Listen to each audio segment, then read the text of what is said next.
In the late 90s, a very popular Japanese game show tortured a man for a year and broadcast it every Sunday night.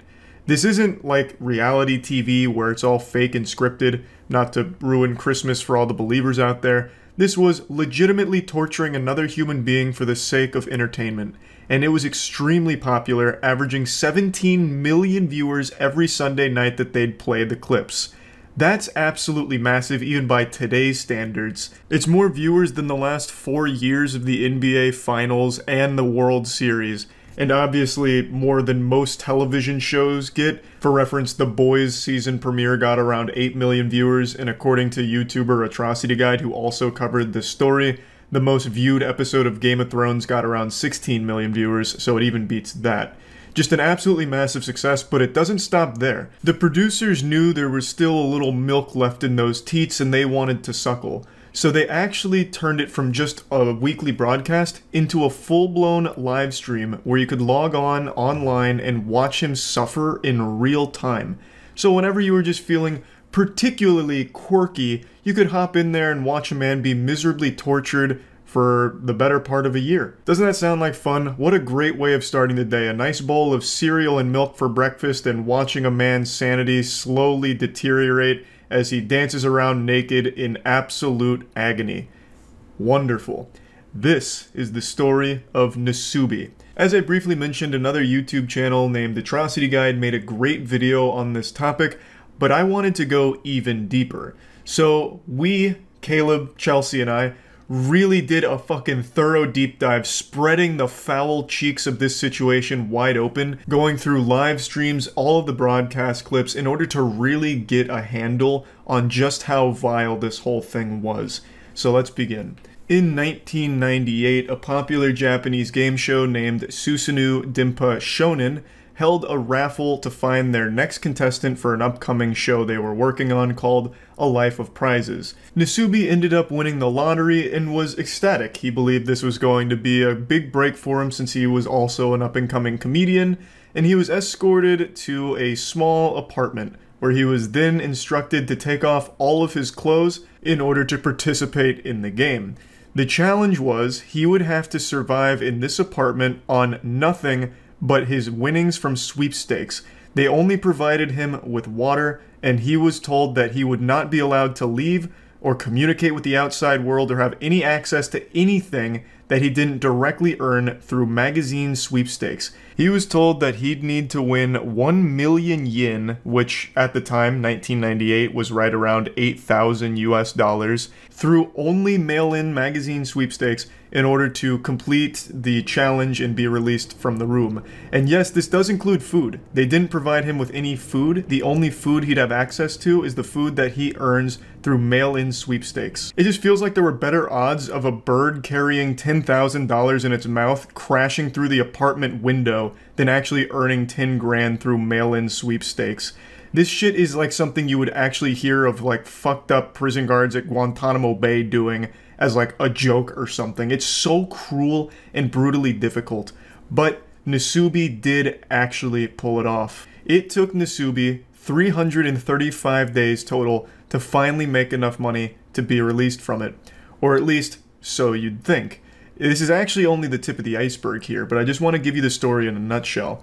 And I also want to explain the name Nasubi, because that's not actually the contestant's real name. His actual name is Tomoaki Hamatsu. The name Nasubi actually means eggplant, and he got this because the producers used an eggplant to censor his genitals for the broadcast, and they also said that his head resembled the shape of an eggplant. The whole point of the Susanoo Dimpa Shonen broadcast here was to laugh at Nasubi, and people were. 17 million people having an old hoot and a holler, real side-splitting comedy, watching a man be legitimately tortured. Nasubi believed that he was being recorded and that the clips were going to be re-edited and broadcast for TV, so he would come in and like update people on what he's doing, like, I just won this can of cat food, I just won this bicycle, and then he'd like dance around and try and make it entertaining, but he never knew that he was being live streamed the whole time. He was under the impression that it was just going to be moments from the challenge. Not that every excruciating second of this challenge was being broadcast to all of Japan.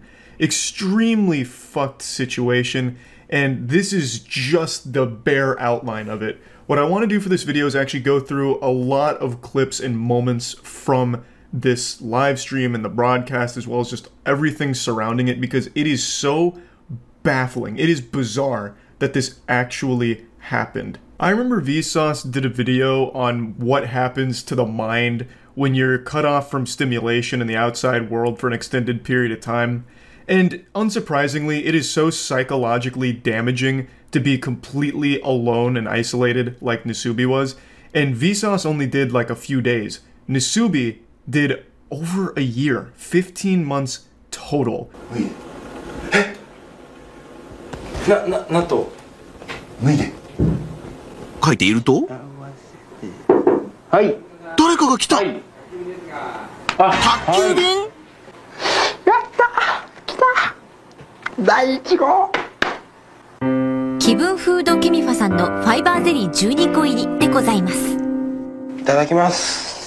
This was Nasubi's first big win, a fat dubski. He was able to secure 12 pots of fiber jelly. I don't know what the fuck fiber jelly is. I've never heard of it in my life. That sounds like a made-up substance in the movie Snowpiercer, but it was huge for Nasubi because it's his first bit of food since this started, so he was extremely hungry and was able to get some nutrients. This wasn't the first thing he applied for, though. The first sweepstakes he was entering were for clothing items. He wanted to cover up, obviously, because being naked is going to be cold, uncomfortable, especially since it's being filmed. So he had applied for an apron first, but he didn't win. Yatta! Mata nanika atatta nda. Hai. Ah, hai, wakarimashita. Hai. 当然か? まずラーメン。全部で1700円になります。すいません、間違えました。 Obviously, since Nasubi was trapped in isolation, cut off from the rest of the world, he cherished every single knock at that door. It was the only bit of human interaction he gets. So he'd get excited, and of course he's expecting to win something, since why else would someone be knocking at the door? So he gets really hyped up, like, hey, finally something came that's going to help me get closer to completing this challenge, or maybe it's food and I'm starving. But that wasn't always the case. Like in these two clips here, sometimes it was just fucking cruel, where a postman knocked on his door just to let him know that he needs to put his name on the mailbox or some shit, and then also someone put the wrong address for a ramen delivery, so he couldn't even have the ramen after smelling it. It was just really sad to see. Komeka?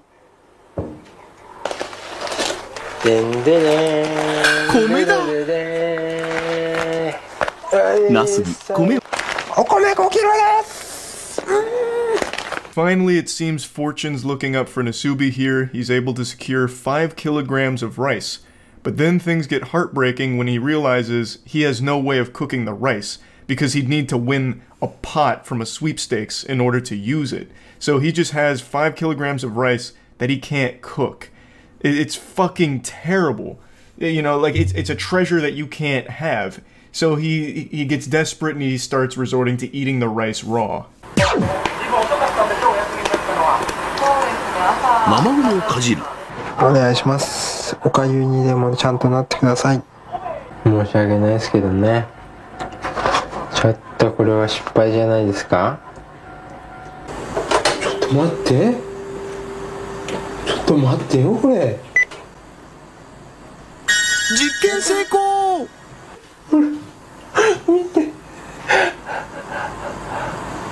Unable to continue eating the rice raw, Nasubi knew he needed to find some way to cook it, so he went full fucking Jimmy Neutron here.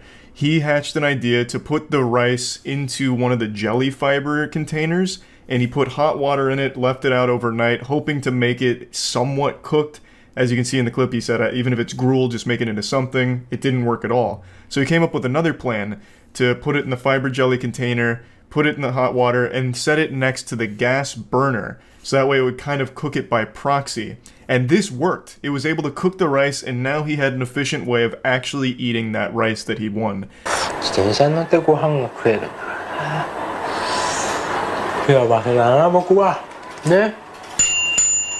Slowly but surely, Nasubi was chipping away at that million yen goal, winning more and more prizes, such as a bicycle, which On the surface seems pretty useless since he couldn't take it outside, but he turned it into a stationary bike and I'm sure that was like a good way of stimulating him because what the fuck else are you gonna do?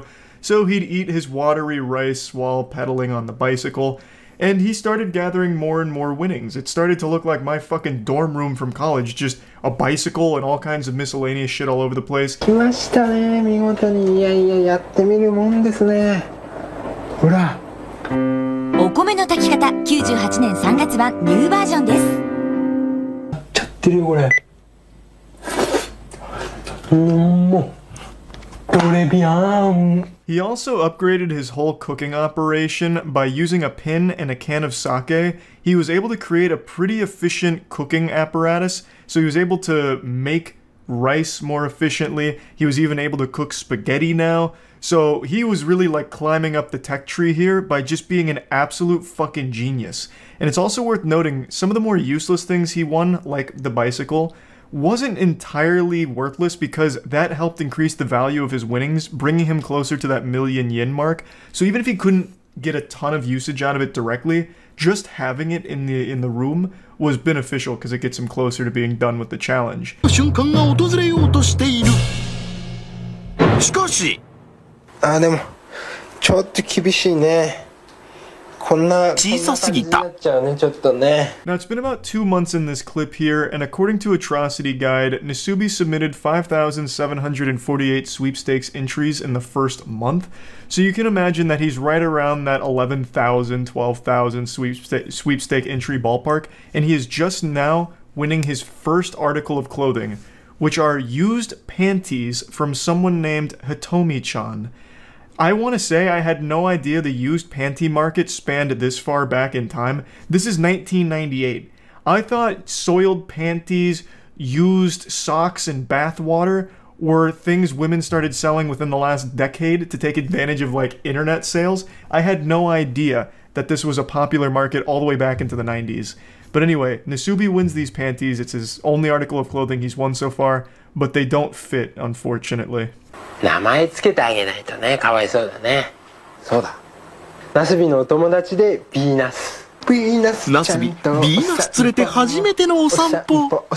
I found this one to be extraordinarily sad, so still around 2 months now. He's had no contact with any human beings aside from the delivery guy just dropping off his winnings. He wins a stuffed seal which he names Binasu and takes him for a walk. It's his only source of companionship. That shit just breaks my heart to see. I'm not gonna lie.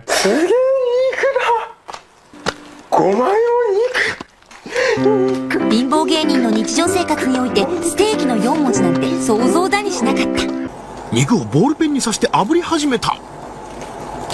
5分後。美味しそう。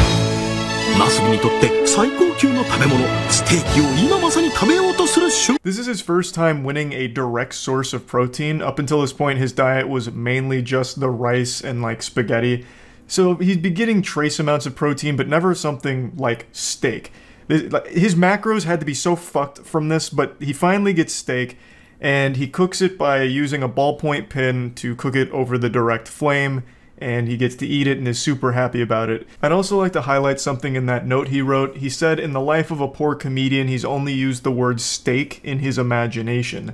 I think this is big because prior to this challenge, Nasubi wasn't a popular comedian in Japan. He wasn't well off or anything like that. This was his big break, which is why he was so excited to be part of this show. And then he gets tortured.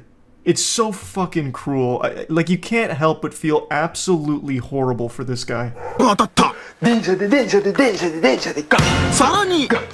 専用コントローラー好き。運転手はナスビ、車掌はビーナスってな風に。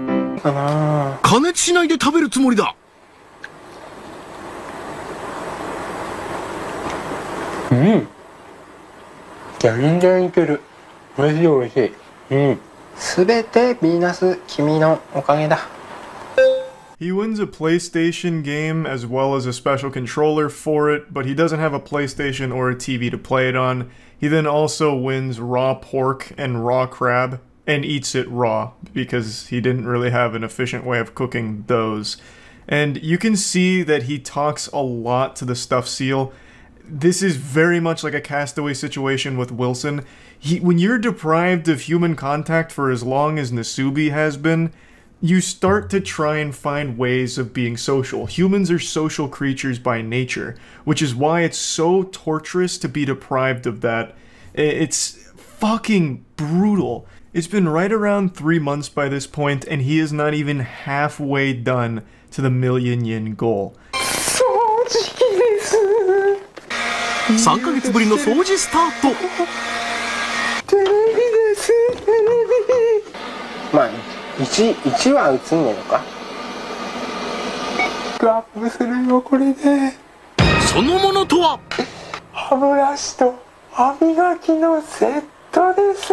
He's able to win a vacuum cleaner, which enables him to clean the room for the first time in 3 months, and then wins a TV, which would have been great because he'd finally have some source of entertainment, but unfortunately, since there was no antenna, it was useless because it would only play static. And he still didn't have a PlayStation to like play the PlayStation game that he won, so the TV was just a source of fucking white noise, I suppose. And then he finally gets something really, really useful, which is a toothbrush and toothpaste, which lets him brush his teeth for the first time in 3 months. 白衣を着た人現る。健康チェックに来ただけです。全く問題ありません。なすびさんは健康であると認めます。This is one component that I always see left out for all of the publications or videos that talk about the horror of the Nasubi story. They actually had a doctor come in and check up on him. The staff wanted to make sure that he wasn't like on the brink of death or that he hadn't contracted any like serious disease or anything. So they had a doctor come in, take his vitals, also did like a blood and urine test, or so they claim, and then gave him a clean bill of health. Now, assuming that that's all legitimate and not just, you know, theatrics for the television program, I would still say this doesn't take into account the actual torture this man is enduring. Like, even if his vitals are okay, he doesn't have a disease or any, like, big alarming health concerns. This is a man that has been deprived of sunlight, socialization, entertainment, and just basic human needs for 3 months by this point. So even if all of the blood work and all of that is within normal limits, this is a man who is still very much not okay. And to try and make it seem like, no, everything's great, Nasubi's happy, and this is a totally fine by-the-books thing, look, the doctor even says so, is even more scummy and shitty. 嫌なことに気づいてしまった。命の源お米が米袋の底に溜まってる程度になってしまってる。ついに今日で最後か。これが最後のお米です。はい、ドッグフードです。するとまずい。ドッグフードです。 Somehow, the story keeps getting more tragic. The rice that he won on the 20th day was finally running out, and he was unable to win any more during this time, so he resorted to eating dog food.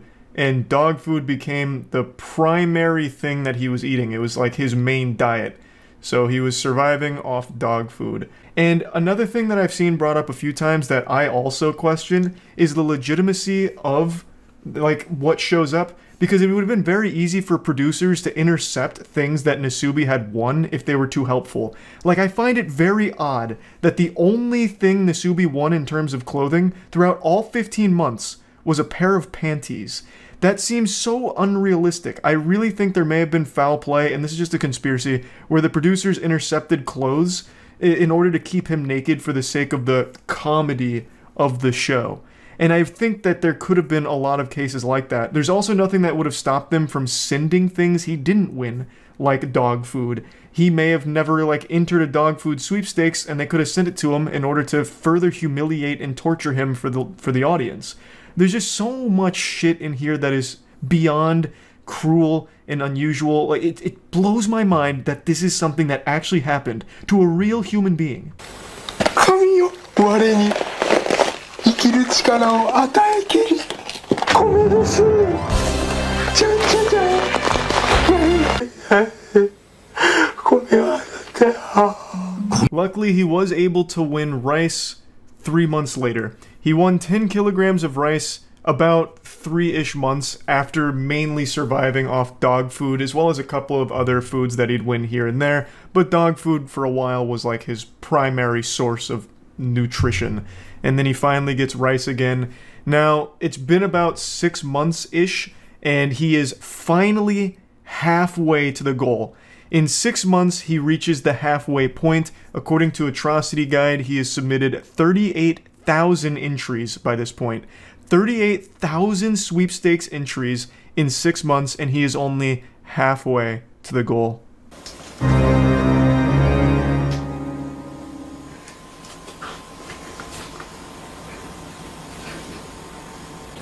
久しぶりだ。この時ナスビは思った。終わりですか。100万いったんですか。いってない。意味がわからないんですけど、全然。うわー、車やった、動いてる動いてる。これはまあ全部揃ってるというか、引っ越しっていうことなんですか。 Just when you thought it couldn't get more fucked up. So what happened here is this show was so popular, people eventually found out where Nasubi was being held. So there was paparazzi, reporters and everything that all were crowding around the space, so the producers moved him to an identical space where no one would know where he was. It was super far away, it was like 5 hours away, I believe, and this whole time Nasubi thought, oh, I must have won. But it turns out he didn't. They were just moving him to continue the game in a different location. It looks like actual kidnapping, and to a certain extent it is. The entire time, Nasubi is kind of delirious. He hasn't talked to people in a long time. He even says his mind is clouded with anxiety, and he's saying things that don't make any sense. He's unable to really talk to people, or talk around people in general. He's like completely lost that ability due to right around 6 months in total isolation. しかしこの企画が放送されていることを知らないナスビにプロデューサーはなんか演技担ぎじゃあ私のためってことですね、これは。身に余る光栄です。 The team told Nasubi that he was moved to a new location for renewed luck, so better fortune at a new spot, because they didn't want to tell him the real reason that they were relocating him. So they came up with that, and I'm pretty sure Nasubi doesn't believe them because he kind of laughs about it, saying, oh, so it's for my own benefit.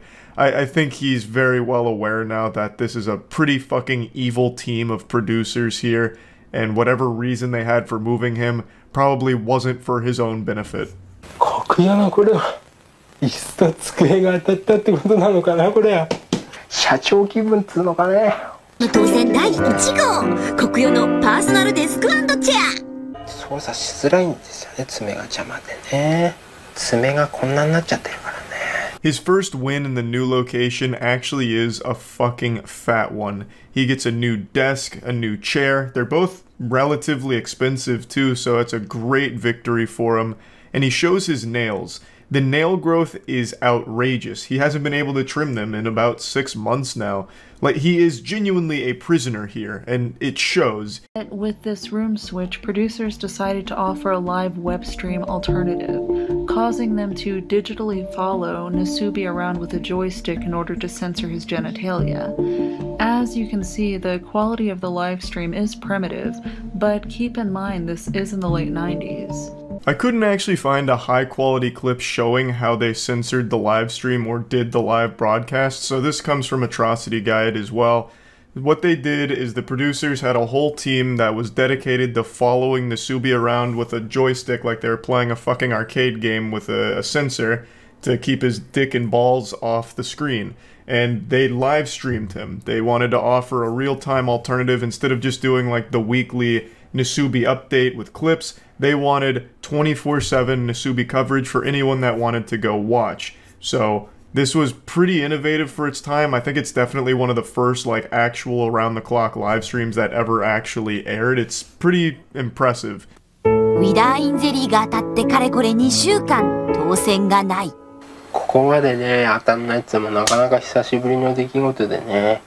車で移動。着いたところはちょっといいよ。いいですか。ナスビのあまりの運のなさに見かねたスタッフは当選運の上昇を願い2度目の引っ越しを決めたのだった。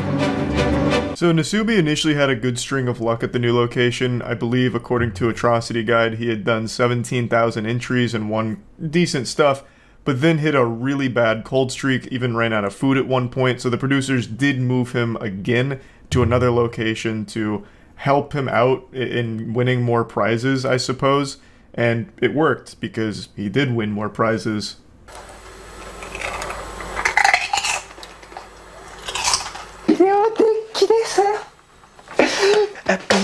ビデオデッキを頭にぶつけ当選の舞。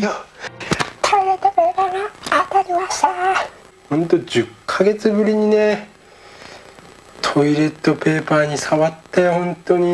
He finally wins food again and really celebrates getting some potato chips, and he also gets a VHS player, which will be nice to go with the TV, assuming he ever wins a VHS tape to play it. But I think the most important thing he wins here is toilet paper. This is the first time he's had toilet paper in his entire stay. 10 months so far. And to celebrate, he tries to take a shit just out of frame, but was unable to. So an unsuccessful mission there, but at least he finally has toilet paper. それは8ヶ月前のこと。電車でゴーコントローラー好き。6ヶ月前。おー、来たよ。とりあえずまず電車でGo! Now this is by far the meatiest win he's gotten so far, a PlayStation. That's pretty expensive, especially during this time period, and it also enables him to have real entertainment for the first time in 10 months. This is like a moment that's straight out of like Civilization, where you climb up the tech tree slowly but surely. 8 months prior to this, he won a PlayStation 1 game, Densha de Go, which also had the special controller to go with it. Couldn't play it, obviously, at the time. 6 months ago, he won a TV. So he had a PlayStation game, a controller, a TV, but no console. He finally got that last missing piece of the puzzle, the console, and is able to play PlayStation games now. Well, the single PlayStation game he's won. And what's really interesting about this is his first piece of actual entertainment he's had since being fucking imprisoned here. But also, and this was pointed out by Caleb, this would make him the world's first video game live streamer, because this is all being live streamed. All of this is a live broadcast, and he spent 4 straight days playing his PlayStation. So for 4 straight days, he was being streamed playing a game. This man was the patient zero of streaming. He walked so Twitch could run. 一心不乱で電車で GO に熱中するナスビ。電車で GO 3日目に突入。プレステでございます。 He played so much Densha de Go that he had to ban himself from playing it further so he could focus on entering into more sweepstakes and getting closer to freedom. So he stopped playing the game, went back to writing entries, and he was able to do it. He pulled off the last remaining prizes he needed to reach that million yen mark. 一歩間違えてダイヤにしてくれてれば。今回当たったタイヤが8万4000円。つまり現在の総額は96万9114円。 The tires put him extremely close to completing the challenge. He was right at the finish line here, so close he could throw the Densha de Go disc right over the finish line. Only a couple more wins would secure this, and he was able to pull it off. The final item he won that put him over the million yen threshold was a bag of rice. But Nasubi didn't know he won. It had been 335 straight days of constant, non-stop, relentless filling out of sweepstakes in order to win these prizes. 335 days of torture, and Nasubi had finally reached the finish line, but didn't know it.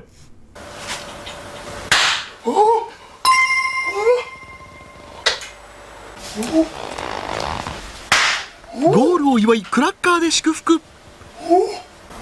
100万になったってことですか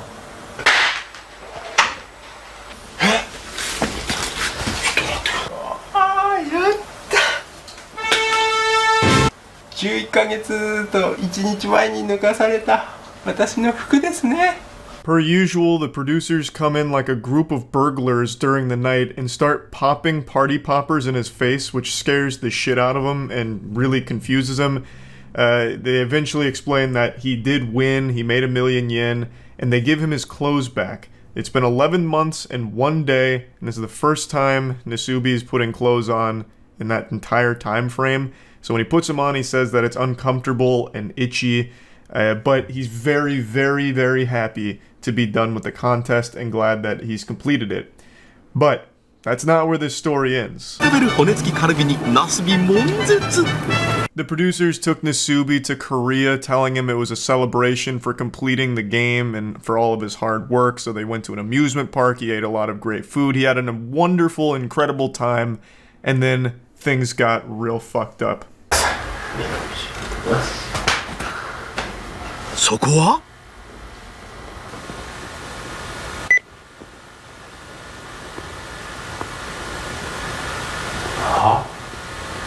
脱いで。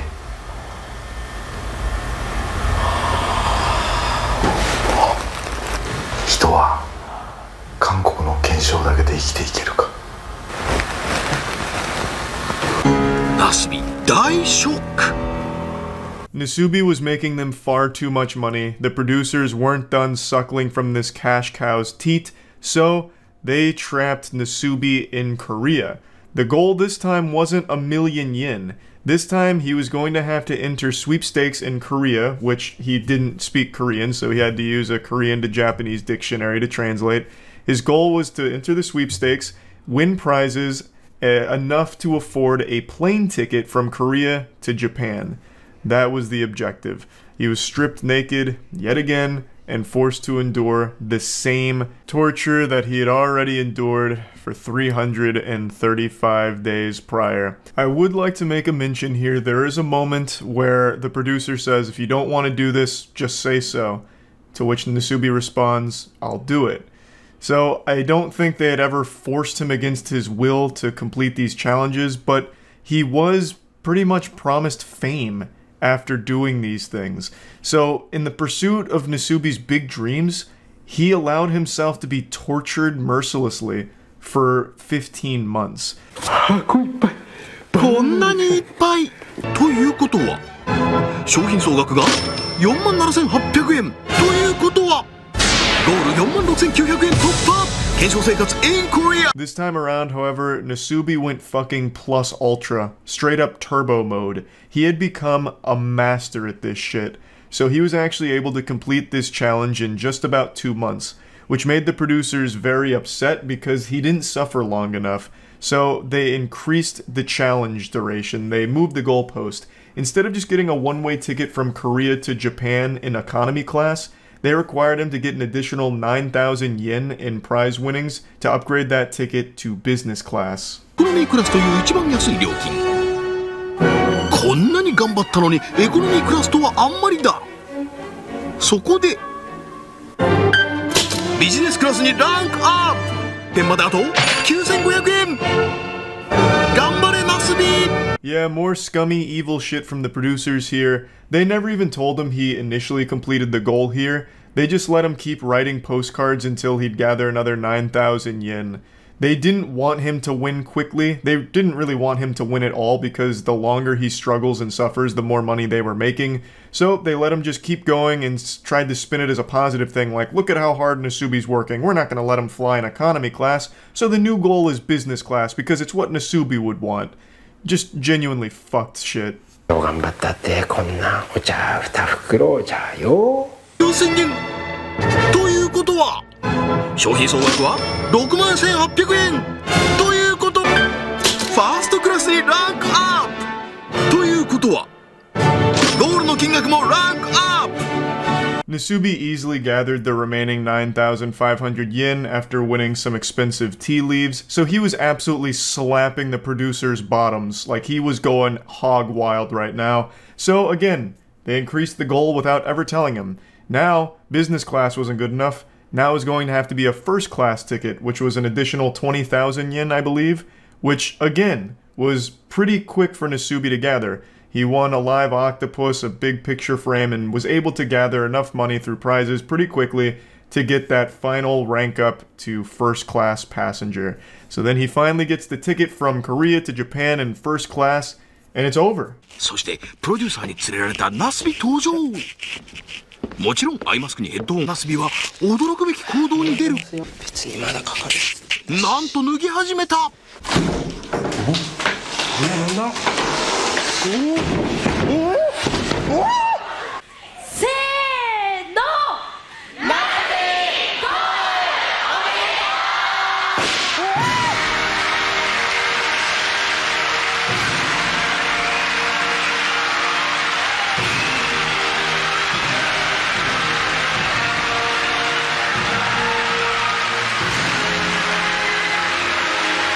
But the story wouldn't be complete without one more final act of cruelty towards Nasubi. They blindfold him, put noise-canceling headphones on him, disorient him, and drag him on stage into a mock room designed to look like the rooms that he'd been staying in for the last 15 months. So out of pure instinct, he gets completely nude again. It's the only life he knows, so without ever being told to take his clothes off, he does it anyway. And then the walls break away, revealing a live studio audience laughing at him and congratulating him for completing the show. Nasubi is understandably confused because for 15 months he has been psychologically and physically tortured. So he doesn't understand what's happening, he doesn't get it, and is shocked, scared, and all around bewildered. It's just one more sick fucking joke from the producers. Millions of people watching the finale, as well as thousands in person watching him, completely naked and completely having no idea what's going on or why. The life of prizes was finally complete, and the entire show, Susanoo Denpa Shonen, was cancelled pretty shortly after. It didn't have like a super long run after this, but the toll that this experience took on Nasubi's life obviously didn't stop with the finale. He reported being uncomfortable in clothes for about 6 months afterwards, and his social skills had obviously deteriorated. He said he was a lot more shy and not really able to be a comedian super well anymore because obviously he had been cut off for so long from people. He just kind of lost the ability to carry on conversations efficiently and overall just became a lot more reserved as a result of this. He did, however, sell his diary, the Nasubi Life of Prizes diary, like his journal, and that was a bestseller. That was a massive success. But he himself never achieved that level of fame that he was kind of promised with a show like this. He did have certain roles in other productions, and some of them pretty sizable roles in other productions, but never a massive success in Japan, even though this is like the most successful live stream in Japan's history. So just an overall extremely sad and cruel story. The main producer behind this show has gone on record and said he doesn't regret anything. He said his goal is to make miracles on film, and with Nasubi, he accomplished that goal. He did apologize to Nasubi, and Nasubi confirms that the producer did apologize to him, but the apology only does fuck all. Like, that doesn't make up for 15 months of lost human contact and health. You know, like, that's a nothing burger. But I guess at least he apologized, even though he made millions of dollars off the back of Nasubi's suffering. But anyway, I wanted to share this story because I find it to be one of the most interesting ones when it comes to like live broadcast television as well as live streaming. This is one of the first live streams, and it was fucking bizarre. Extremely fucked up story. And yeah, I just wanted to share that with all of you. Thank you to Caleb and Chelsea for compiling a bunch of clips here, so that way we could tell the story as best as possible, and yeah, that's about it. See ya. I'll be honest, I don't usually cover topics like what I'm about to touch on today, because it's extremely serious. Usually the stuff I cover is things to point and laugh at, throw tomatoes at, say, boo, stinky, yucky, boo. Not this. This is horrifying. It's a story I haven't seen a ton of people mention, and I myself didn't know about it until a few nights ago, where just some random chatter during stream mentioned it, and I looked it up, and the information was only a few minutes old. Like, I don't even know how that guy had access to it so quickly, unless he's like one of the chief investigators on the case that just typed it in the chat. But when I looked it up there wasn't a ton of specifics mentioned about the case, but I followed it over the last few days as more and more information has come to the public eye. It is truly evil. And to my knowledge, this is the first case where a live stream was used as an alibi in a murder case or anything of that magnitude. There, of course, has been cases like with Facebook live streams and even YouTube a couple times where horrible atrocities were committed live, but I think this is the only time that someone has tried to use a live stream to prove their innocence and act as a smokescreen to cover up their crimes. Now, the person I'm about to talk about hasn't been found guilty yet, but they have been charged with murder with overwhelming evidence. Extremely compelling and strong evidence. On December 18th in Ireland, a woman named Natalie McNally was stabbed to death in her own home. She was 15 weeks pregnant at the time of her death. And the person accused of the murder is a man named Stephen McCullough. He is a YouTuber as well as streamer. He mainly focused on toy reviews as far as I can tell, specifically seeming to be a big Doctor Who toy reviewer. So what happened is, on the night of Natalie McNally's murder, Stephen McCullough went live on his channel. And this live stream is still up right now. It's a 6-hour live stream. And this was crucial evidence to prove his innocence on this evening. Because how could McCullough have possibly killed someone when there's proof of him streaming from his home at the same time that the murder had taken place? So they eventually, after bringing him in initially on suspicion of being involved in this case, let him go, because this live stream did serve as a pretty good alibi for him. Plus, this wasn't just streamed to 0 viewers, there were real sentient human beings with a pulse there to watch this stream, so should any of this information ever come to light, there would be a lot of witnesses saying, no, I was watching him stream, he was 100% at home. So that was his whole plan. And while this worked for a brief period of time getting him out of suspicion, it was an ephemeral victory because after the investigators combed through about 4,000 hours worth of CCTV footage, they kind of pinned his whole location. They got his whole itinerary here. They were able to track him around and follow him around like it was a fucking Sims character. So not only did they see him through the CCTV evidence, but they also have the account of the taxi driver. They even took notice of things like a yellow glove underneath a black glove while giving change to a bus driver. And with all of this, they had a really strong case against him being the murderer. But they still had that live stream to explain. Because again, there is a live stream that did span the entire course where all of this took place. So how the fuck does this happen? You know, is he David Copperfield? Like, what, 2 places at once? Is this some kind of prestige situation where he had like a twin or a clone of himself? The actual answer is it's far simpler than you would possibly ever think. The live stream was fake. Yes, the stream went live on his channel during this whole period of time, but it wasn't actually a live stream. It was a pre-recorded video that Stephen McCullough had recorded days prior in order to look like a live stream, to mimic a live stream, so that way it could be used as an alibi for him. And when you watch the live stream, which again is still up on his channel, there are so many alarming red flag moments throughout it, even from the get-go. So he mentions at the very beginning of this live stream that he's not going to be able to read chat for a variety of technical reasons. One of them being it would crash his computer, it'd freeze the computer, it'd ruin the whole stream because of all of these deep tech problems that he couldn't solve. Everything's gone cattywampus, so he won't be able to read your chat. More like, Doctor, who's talking? Because I can't see you, I'm not reading chat. He just keeps reiterating over and over and over again that there's going to be no chat interaction. Because obviously, since this is a pre-recorded thing, there is no chat for him to read or interact with. Well, because this streaming software is kind of up the left, it means I can't check the live chat, which is a real shame.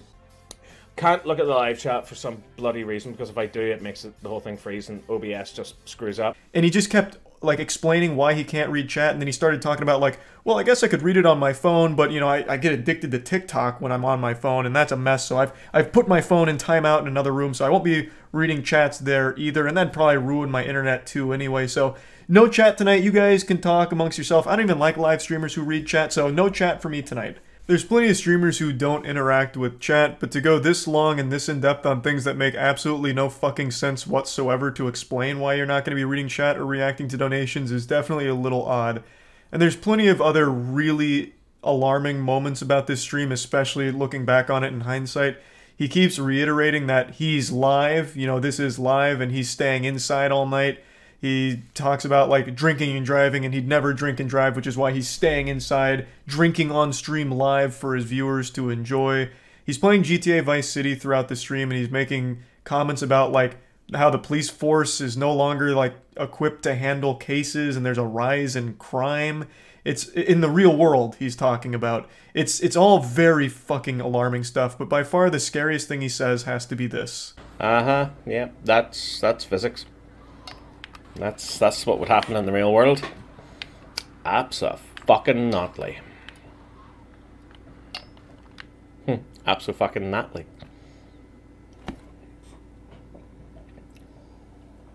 Completely out of nowhere, unprompted, he mentions someone named Natalie in a pretty menacing way. And once again, there's plenty of other things he says in here that are very scary, but I think this one is by far the worst moment. This has been 100% confirmed beyond a shadow of a doubt to be a fake live stream. When authorities seized some possessions, they found the actual video itself and concluded that it was filmed on December 13th or 14th. And also, McCullough himself has confirmed that the live stream was not actually live, it was pre-recorded, but insists that he was actually just drinking by himself alone that night. He completely denies the murder and insists that someone else may have been dropped off in a taxi near his home. This is referring to the CCTV evidence that they've gathered, pinpointing all of his locations throughout the evening. There's also other awful shit here as well. McCullough stayed pretty close to Natalie McNally's parents, and in one case even left his phone over at their house in order to like bug them and secretly spy on them to record their conversations to see if he was a suspect. So McCullough went to the McNally house, left his phone on record, and left, but returned 40 minutes later claiming to have forgotten it, and police were saying that this was an attempt to listen into their conversations to see if they suspected him of anything in this. I can't envision a world where Stephen McCullough is not the person who committed this crime. There is just an overwhelming amount of evidence against him. And he still doesn't have a real explanation for what the possible motive to faking the live stream would even be. Nothing that makes sense, at least. And then randomly dropping Natalie's name during it. I just cannot imagine that this man is innocent, but he hasn't been found fully guilty of being the murderer yet. But yeah, overall, a horrifying situation. I'm wishing the absolute best for the McNally family, and I'm hoping justice is served here. That's about it. So yeah. When it comes to sad, pathetic things on the internet, I feel like I've seen it all. I'm like the Oracle from the Matrix. Nothing surprises me anymore. Yet, today I bore witness to something so tragically embarrassing on Twitch that it's making me reflect, and it's put me in a very somber state. I feel as though I'm at a funeral service. A streamer invited one of her mods to hang out with her in real life, and then did a stream that was an hour and 25 minutes of agonizing, miserable, inhumane torture. Waterboarding would have felt more pleasant for this mod, I imagine. She spends the entire stream basically just insulting him. He is the butt of every one of her jokes, and she kind of just reduces him to a spittoon for her and her chat to spit in and make fun of. Now, I think punching bags get treated with more respect than this guy did, and it only got worse the longer the stream went on. She had a donation goal where if the stream gave her $500, she would kiss him. Oh god, fuck. I'm sorry. Sorry, one more shot, guys. Dang. If you ever want to get drunk really fast, just have to kiss Dilly, you'll be fucked up by the time the night's over. That is soul-crushingly mean-spirited. That is downright diabolical. Saying if you want to get drunk, just try and kiss Dilly, you'll be fucked up by the end of the night. Saying that you have to be hammered to want to kiss this guy.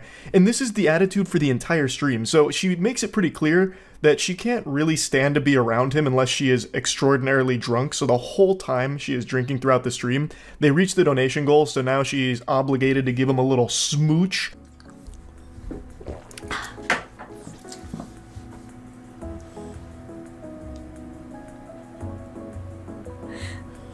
Can't do it. Sorry. It's okay. Can you come closer? Like this close? Okay. Yes. Okay. Whenever you're ready. Can you pucker up? Pucker up. This is I have small lips. You just snotted on me. You just snotted on me. This is my allergy. You went, the little snots went on my leg. It did? Yes. I'm so sorry. It's okay. Oh my god. Alright, come on. Okay.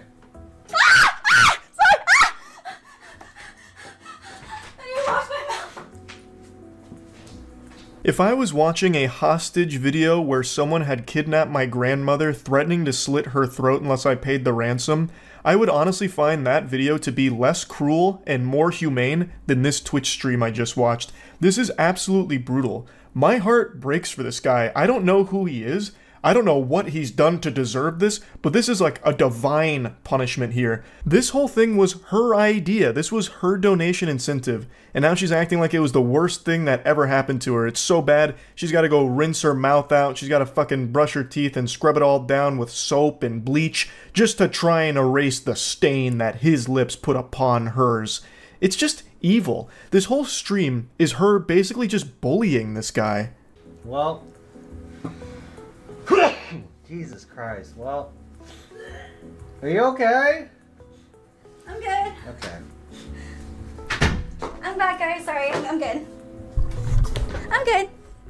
She's putting on this big song and dance about how gross and disgusting this was, when it was her idea. She's doing this just to make him feel even worse, and put on a show for her chat at this guy's expense. Like, oh, this loveless loser virgin flew all the way here, and oh, I just had to kiss him.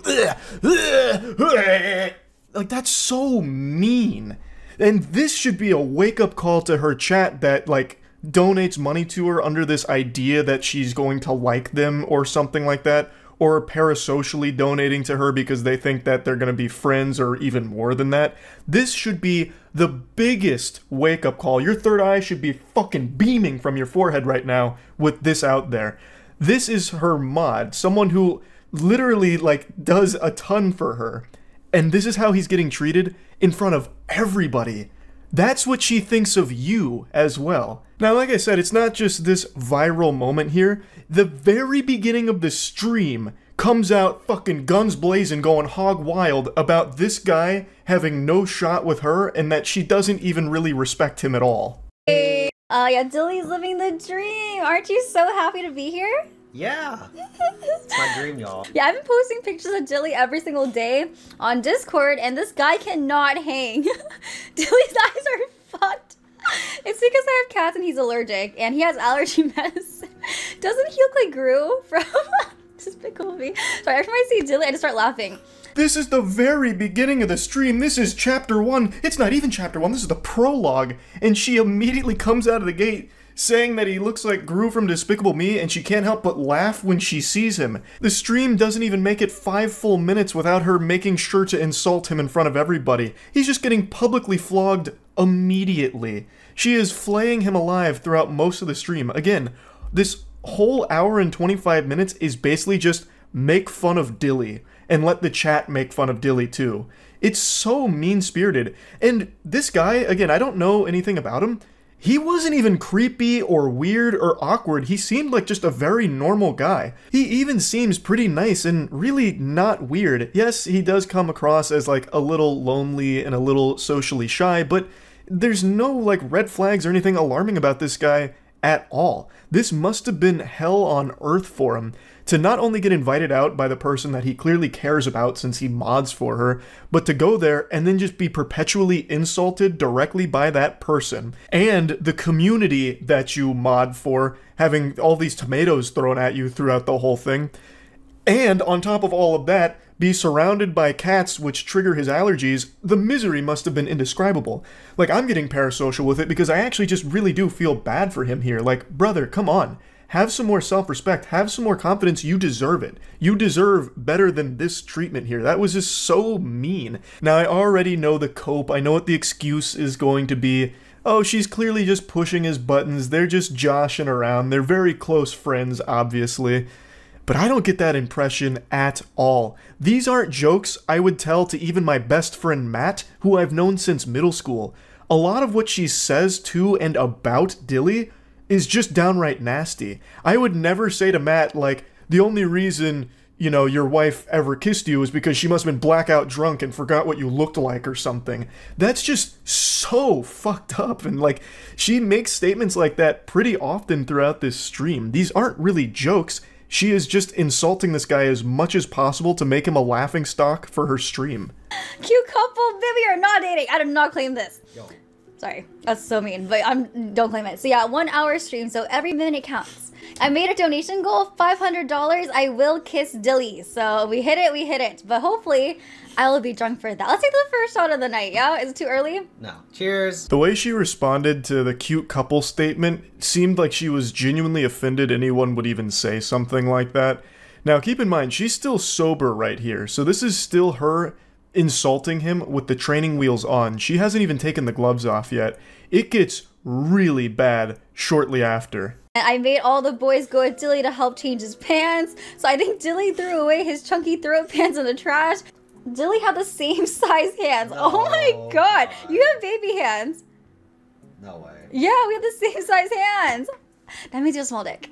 The astute observers out there will have noticed that I put the stream to 2x speed during her story times, and I'll openly admit to it.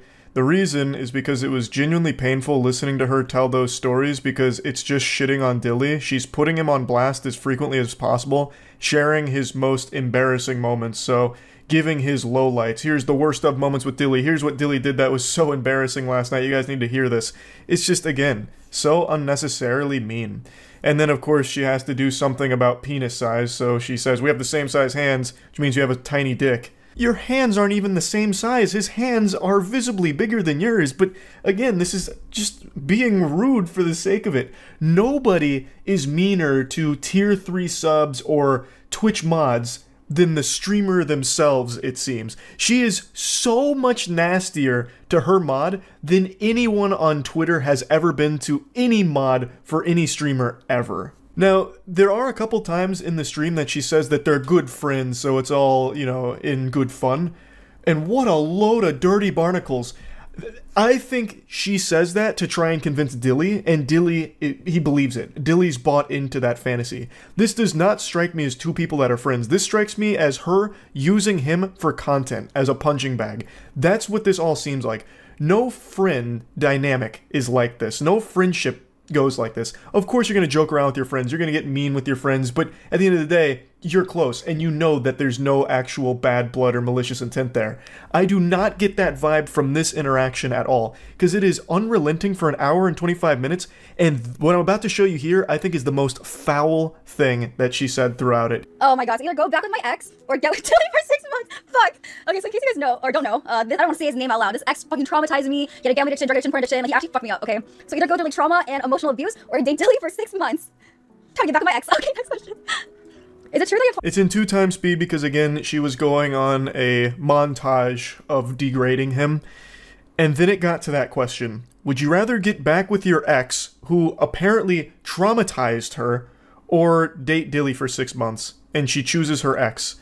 And then just laughs it off. She would rather be in, I guess, this emotionally abusive situation that she called it, and be traumatized, than be with Dilly for 6 months. Why would you even answer this question in the first place? That is so fucked up. I was stunned when that came around. Like, she knows Dilly is clearly interested in her romantically, and yet she uses that as the butt of the jokes. Like, half of the stream is making it clear that she feels she is so out of his league, so superior to him, that the comedy is that people would even suggest there's a chance. So this question rolls around, and she's like, oh yeah, I'd definitely just go back with the ex. Definitely wouldn't go back, or go with Dilly for 6 months. I'd rather be emotionally abused than spend time with this guy. In front of his face, too. The guy who basically does work for you on your streams by modding, who has also now gone out of his way to hang out with you in real life, and on your stream for your content. And now he has to sit there and hear that you would rather be emotionally abused and traumatized than date him for 6 months. This guy who obviously cares about you. I can't even imagine what a statement like that must feel like to hear. And he has to keep himself composed because she's broadcasting all of this to her audience publicly. I've never met anyone that I've had any kind of relationship with, a friend or even an acquaintance, that has said something that even teeters on as mean as what she just did right there. And she did it right to the face of someone who very clearly cares a lot about her. Now, she laughs it off and moves on to the next question, and I think Dilly has been brainwashed by her into thinking that he's a good friend of hers. But Dilly, I'm just going to hit you with the cold water. Friends don't treat each other this way. She is treating you like a subhuman pile of garbage. Me personally, I would not hit. So, yeah, there is a right or wrong answer. Well, me personally... How about you rate me first? 10 out of 10. Oh, fuck, you know, I'm not gonna rate. I'm just gonna drink. That means I'm a 6. It's okay. If it was a 6, I would have said that out loud. No. Anyways. Again, it's just an absolute flurry of disrespect from her towards Dilly. But I wanted to show this clip here at the end because I think this is a great summation of how this whole experience went. Where he rates her a 10 out of 10. And then she refuses to rate him, so he playfully is like, oh, okay, that must mean like I'm a 6. And then she didn't have to say anything. She could have just moved on to the next question, but she went out of her way to let him know that that's not the case. So she says, if it was a 6, I would have said it out loud. Anyway, just trying to take another little stab, drive the dagger deep inside of his heart here to let him know that he is beneath her. He's not a 6 to her, and he needs to know it. It's so unnecessarily mean. It's just being an asshole and nothing more. She puts him down every chance she can find. She attacks every single one of his perceived weaknesses in her eyes, and is doing everything in her power to publicly humiliate and degrade him. It is not friendly. There is nothing jovial about this whole stream at all. It is mean-spirited and just really fucking sad. Like I mentioned, there was a couple of times she tried to cushion the blows, like, oh, we're such good friends, this is all okay. And then when one of the questions during Truth or Drink is, what was your favorite thing about Dilly? She says that he's nice, and that he's like just super nice and not awkward. Those are the only couple of instances where she wasn't just shitting on him. And I think she did that because she could see from the chat that people were dogpiling onto Dilly, and it is just a really uncomfortable stream entirely. How likely is it for him to pick up a girl tonight? Can I answer this honestly? Honestly, you're not getting shit. I think maybe a girl be down to dance with you, you know? That's a win. But there's no way, I don't think you're getting any girls' numbers. Or going home with, I'm gonna say it's a 0 out of 10. Well, obviously I wouldn't bring anyone back here, but... I would let you. I'm a good friend, so if you want to bring a girl back here, you can. Wow. But I'm just being honest, I don't see it. Prove me wrong, though. You know, prove me wrong. I was perfectly content to not show you any more clips from the stream. I was just about to end the video, but then I remembered this moment, and I just had to showcase it. Even if it's not directly about her, she won't even let him think he has a chance with any girl, for that matter. None. Like, he's not even allowed to go into the club with a good mindset. They're going to a club later this evening, and they were getting hype for it. Like, chat was asking, hey, do you think he has a chance with a girl? And this was her response to it. He's not even allowed to have a good mentality going into it because she's already shitting on him beforehand to bring his self-esteem down. It's just bullying. Like, she is just a bully to this guy. It just doesn't end. He's not allowed to breathe for a second, A, because of the allergies that he's subjected to, but B, because she is constantly this miasma of hate to him. Like, it's just so negative. If this was actually any semblance of a friend, she would have lifted him up like, yeah, you're gonna get some pussy tonight, let's go, you know, let's have a good time out there tonight. That's not what she's doing. She's immediately putting him down. Again, for the millionth time this stream. Who's better looking, Dilly or your ex? My ex. Next question. Do you ever have any feelings for any of your mods, including him? Hell no, that's why they're my mods. Last clip from this stream, I promise, but I thought this was an important one. I have for a long time preached about how awful parasocial relationships are and how prevalent it is in streaming. I think hearing her say this should have snapped a ton of people out of that mentality that just by donating to somebody or modding for somebody in this case, that all of a sudden they're going to somehow develop feelings for you or something. Doesn't happen. It won't happen. And that is not a healthy mindset for you as a viewer to be in. I wanted to put this here because she just says it with her whole chest right in front of Dilly. Again, per usual here for this stream. But this is actually an important lesson to learn. Just because you mod for somebody or donate to somebody, if you're a tier 3 sub to somebody, if you've been sub to somebody for years, they are not all of a sudden your best friend, and they are not obligated to fall in love with you or have feelings for you. So, tough pill to swallow for some, I'm sure, but it needs to get through. Now, all that being said, what Dilly was subjected to here is nothing shy of heinous. Nobody deserves this level of public humiliation, and I feel extremely bad for him, and I'm just genuinely wishing him the best going forward. I just had to talk about this because it is one of the downright meanest and saddest streams I've ever seen on Twitch. Like, probably ever, I think. So yeah, that's really about it. So yeah. Yeah, this is just downright evil. A French streamer named Jean Parmenov, real name Raphael Gravin, has passed away in his sleep on stream after this marathon stream that he was a part of, where his friends, and I wouldn't call them friends, they are like actual demons, basically just abused him, beat him, fundamentally tortured him, made him consume dangerous things, and then he went to sleep and died in his sleep. He was 46 years old, and the exact cause of death is currently being investigated. Jean Parmenov was mainly a gamer, and then over time grew a big following and started doing like more IRL streams, and from what I can gather, more like extreme challenges. But what happened during this marathon stream where he ultimately passed away was something that he was not a full willing participant of, as evidenced by what he would say during streams, as well as a text message he sent to his mother just days before his death. He allegedly sent this to his mom shortly before he passed. "Hey mom, how are you? I'm sick of this game. It's gone way too far. I feel like I'm being held hostage by their awful concept. I'm exhausted. I want to leave, but the other guy won't let me. He's holding me hostage." The other streamers involved here are trying to claim they had nothing to do with it, and then even posted some very heartfelt messages about his passing and how much he meant to them. But if you watch any of the footage, and I don't know what I can and can't show you here because it is actually torturing this guy, and then he eventually dies. Like, if you just watch that, it's very clear this isn't a man they respected. This is someone they treated like a human punching bag. On t'écoute. Ouais, ça va. J'ai jamais bougé vraiment. Vraiment.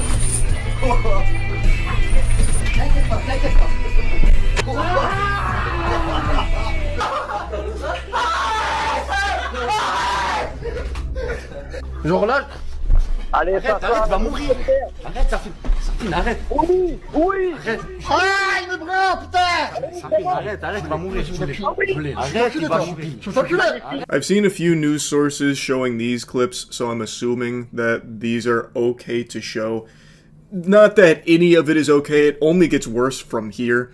But as far as what they did to this man and the abuse that he endured, this is like the lowest level of it. Not that there's a such thing as diet torture, there's no such thing as like a tasteful amount of torture, but as far as like clips I can show you of just how awful it was, this is, I think, the limit of what I'm allowed to show. It is shocking that it went on for so long. Like, this was not just like a one-time thing, this was a recurrent gag on their streams where they bring Jean in and then they all just turn into like the toddlers from Weapons and start like ripping at him, beating him, insulting him. Like they really treat him like their prisoner, like a dog's chew toy or something. It is foul. And they have the audacity to claim that they did nothing and that they are blameless in this death. Like, oh, it was just such an unexpected tragedy that he passed away. No one could have seen it coming. I think any sensible person will look at all of the evidence that they themselves filmed on stream and be able to say with high level of confidence that they definitely had a hand in his untimely death. Two of the streamers directly involved in this have made statements where they're trying to put on this facade of grief, but I don't buy it at all. The first comes from Naruto, which is a wild name for a piece of shit like this to have. It's been a while since I've seen the show, but I don't recall Naruto ever being a huge advocate for torturing innocent people. Anyway, his statement says, "I've always dreaded writing these words. Sadly, last night, JP, Raphael Gravin, left us. My brother, my sidekick, my partner, 6 years, side by side, never letting go. I love you, my brother. We will miss you terribly. Please respect his memory and don't share the video of his final moments. For his family and for us, his second family, rest in peace. A bunch of words there, and I don't believe any of them. All of these words are once again more meaningless than mahogenize. And that's a word that I completely made up. This is hollow when you look at how they treated this guy for so long. It wasn't just the physical abuse that Jean Parmenov, Raphael Gravin, endured. It was the mental abuse. They would all, like, from what I can tell, they were even doing their best to, like, keep him from sleeping. They were, like, strangling him as well, which, of course, is physical, too. But, like, there was significantly more than just the physical stuff they were doing to him to mistreat him and abuse him and dehumanize him. It was terrible. It was truly terrible. Like, obviously, I'm not going to show any more from the stream, but do you want to know how they went to check if he was still alive? Well, when they thought something might be a bit awry, they threw a bottle at him. They just threw a bottle at his body, and then they went over and started slapping him to try and see if he'd wake up, but he was still unresponsive. So that's when it dawned on them that he had died in his sleep, on stream, right next to all of them. There is nothing that I have seen here that leads me to believe they genuinely cared about this guy. I think it's very clear Raphael Gravin very much cared about them and wanted to be their friend, and to me it seems like they exploited that. They manipulated him into being the butt of the joke for these humiliation streams. That's what these were. They were humiliation streams that they roped Raphael Gravin into agreeing to, and it seems like they were just dangling this carrot of friendship in front of him. And like all of the attention that it was gathering, it seems like they were holding over his head like, oh man, we need you here, JP. We need to, you know, mistreat you on stream, but just know we love you. This is all part of, you know, the joke here for the audience. You know, we're all in on it. We're not laughing at you. We're laughing with you. That's what it seems like to me from everything I have seen here. And this has gone on for a really long time. It really seems like at no point did they actually respect JP or treat him like a friend. He was simply the catalyst for their humiliation streams. Because of him, they were able to get a lot more eyeballs and make a lot more money off humiliating and abusing this guy that they never actually really viewed as a friend. That's what it looks like to me. Now, all of this was broadcast on Kick, and it went on for a long time. Not only this 10-day marathon, but a lot of the other abuse that happened prior also broadcast on Kick, and at no point were they ever, like, reprimanded or shut down, according to sources. So a lot of attention is now turning towards Kick about, like, how they handle illegal shit like this. So our priority is to protect creators and ensure a safer environment on Kick. All co-streamers who participated in this live broadcast have been banned pending the ongoing investigation. So they didn't ban until after JP's death. Now, this kind of thing has happened on Twitch before. This isn't exclusive to just Kick. This has happened on YouTube streaming before as well. There was a streamer a while back on YouTube who literally murdered his girlfriend on stream. This is unfortunately something that has happened on other streaming platforms, and I understand that it can oftentimes be hard for a company to proactively get involved and stop something from happening before it happens, preventing a tragedy. You know, this isn't fucking Minority Report here with Tom Cruise able to, like, see the future or some shit. Like, they couldn't prevent it in some of those cases, but this one's a little different because a big source of their content was mistreating JP on stream. Strangling him, beating him. Like, that was a big piece of their content for a while, even before, like, all of this blew up and he passed away. Like, I feel like at some point Kick could have absolutely been alerted to that and taken action. And Kick does have a history of letting criminal activity fly unpunished for a while. There is a streamer that I have talked about numerous times who has literally fucked a prostitute on stream, on Kick, in front of a child on stream, and still was never banned for that. And that wasn't even the first time that he fucked a prostitute on stream. But that was the first time he did that while a child was literally in the room while he had sex with that prostitute. Still, never banned. Kick has been very loosey-goosey with their enforcement of their own policies, where they will let criminal activity fly for way too long. So that is something I think they really need to get under control. Kick has been growing a lot recently, and I think if it wants to continue to grow, it needs to take shit like this far more seriously. like before something like this happens. I feel like day one of JP being abused during this 10-day marathon, Kick could have come in and just put the kibosh on it. I'm not saying that would have saved his life or anything like that. Of course, there's no way to know. But if Kick would just be a little more mindful of trying to prevent illegal activities from being broadcast on there, it'd be really helpful not only to the platform, but to people like JP, where if his friends weren't receiving such monetary incentive to keep humiliating and abusing him, like if they had been banned by Kick, well, maybe they would have stopped. But when they get to do an entire 10-day marathon of a bulk of the content revolving around, like, fundamentally torturing this guy, well, then it seems like they've got the green light to keep doing it, and they made a lot of money doing it too. And I already know the defense that a lot of people will use here about Kick has grown a lot, so there's a lot of buns in the oven. They can't keep track of every stream every single time. And I recognize that to a certain extent, but this was a big stream for them. Like, this is something that I think would have been on their radar in some capacity, and given Kick's history of just letting, like, really degenerate and illegal shit fly for a while, I think there's a chance they knew about this, but just were letting it ride because it was a big stream, and they don't want to be viewed as the platform that's like Weenie Hut Jr., where they'll, like, ban people willy-nilly. Which, again, I get, but when it comes to, like, torture and illegal shit, there is nothing wrong with stepping in and banning those accounts. In fact, I would argue it's very beneficial for your platform to do that, so that way the perception of Kick as a whole isn't like a lawless wasteland where criminals go to broadcast illegal shit. And it seems like the user base would like Kick to do more in cases like this. Aiden Ross made a statement where he mentioned that him and Drake are going to be covering the funeral costs for Raphael Gravin, which I think is a very nice gesture. And from what I can tell, it seems like Aiden agrees that Kick needs to do more in cases like this to stop the illegal content from being broadcast on that platform. It seems like it's something the users agree needs to have more action taken on, like stopping illegal broadcasts of crime on Kick. Now, to go back to the actual individuals involved in the abuse of Parmenov, one of the lawyers for them has come forward and said that the victim had cardiovascular problems and that the violence in the videos was acted. All of those scenes are just staged. They follow a script, he said. Actually going back to the classic, it's all just acting. A pretty interesting defense tactic here. I wonder if the text message Raphael Gravin sent to his mother agrees that it was all a script and that it was just acting. That must have been part of it. It was one hell of a script here. This is up there with some of Nolan's best scripts. This is crazy. To claim that the violence was staged and just acted.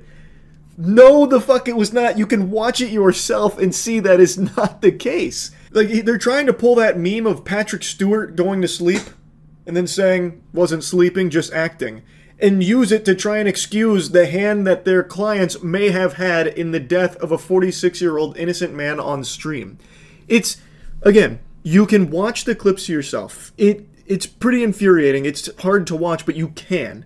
And it's very clear this was not some script, and that this was not just acting. This is real terror and real abuse that this man suffered at the hands of people he thought were his friends. Now, I do know that there are a couple of clips where Raphael Gravin was playing along with it to a certain degree, where he would kind of lean into like the humiliation / abuse for the sake of like the stream. There are a couple moments of that, but it's very rare. The majority of the majority of it is them like just lashing out and like attacking him or making him do things against his will, and it's not scripted. Very clearly not scripted or fully agreed upon. So I think that is a very weak defense. I guess we'll see if the French courts agree, but I really think you can say with high confidence that this stream and these streamers did play a role in what ultimately happened to Raphael Gravin. They may not have directly killed him or anything like that, but I do think everything they put him through for such an extended period of time had a real role to play in what happened. It's sickening. This stream was hard to watch the clips from. It was brutal. Anyway, I had to talk about it a little bit. It's just so fucking crazy. That's really about it. See ya. Right now, there's a Twitch streamer getting tomatoes thrown at him all across Twitter for a clip that's going viral of him having an embarrassing and horrible response to one of his community members answering a question that he asked them. In Spanish, and it's chef's kiss. All right. Curvy, where the fuck have you been? Oh my God. Well, tell you what, Miss Dirty Curvy, you know what we're not going to do? We're not going to talk about it in my chat. Because it's Friday. And that is a whole big bucket of bummer. And his response is a big barrel of butt cheeks. So to give context to this situation here on the lore, this was a regular viewer of this streamer, an avid supporter who had taken a bit of a hiatus and was unfortunately going through a very hard time with her mother passing. So when he saw that she was back, he asked her, "Oh, where have you been?" To which she just answered honestly, her mother had passed away, so, you know, it was a bit of a tough time. That's why she was taking a break. And then for some reason, this must have input a cheat code into the streamer's brain that just sent him into, like, debate club. He, for some reason, then just goes into, like, this TED Talk about how you shouldn't answer his question if your answer is something sad, because it brings down the vibes of the stream. It's baffling, because you had asked her, and she just answered your question honestly. I'll play a bit more of the clip before getting into it, but I want to make it clear early on that I understand a lot of streamers have a similar perspective where you don't really want someone in chat that's just talking about like a really traumatic experience they're going through, because it's not really the place for it and the streamer's not the therapist.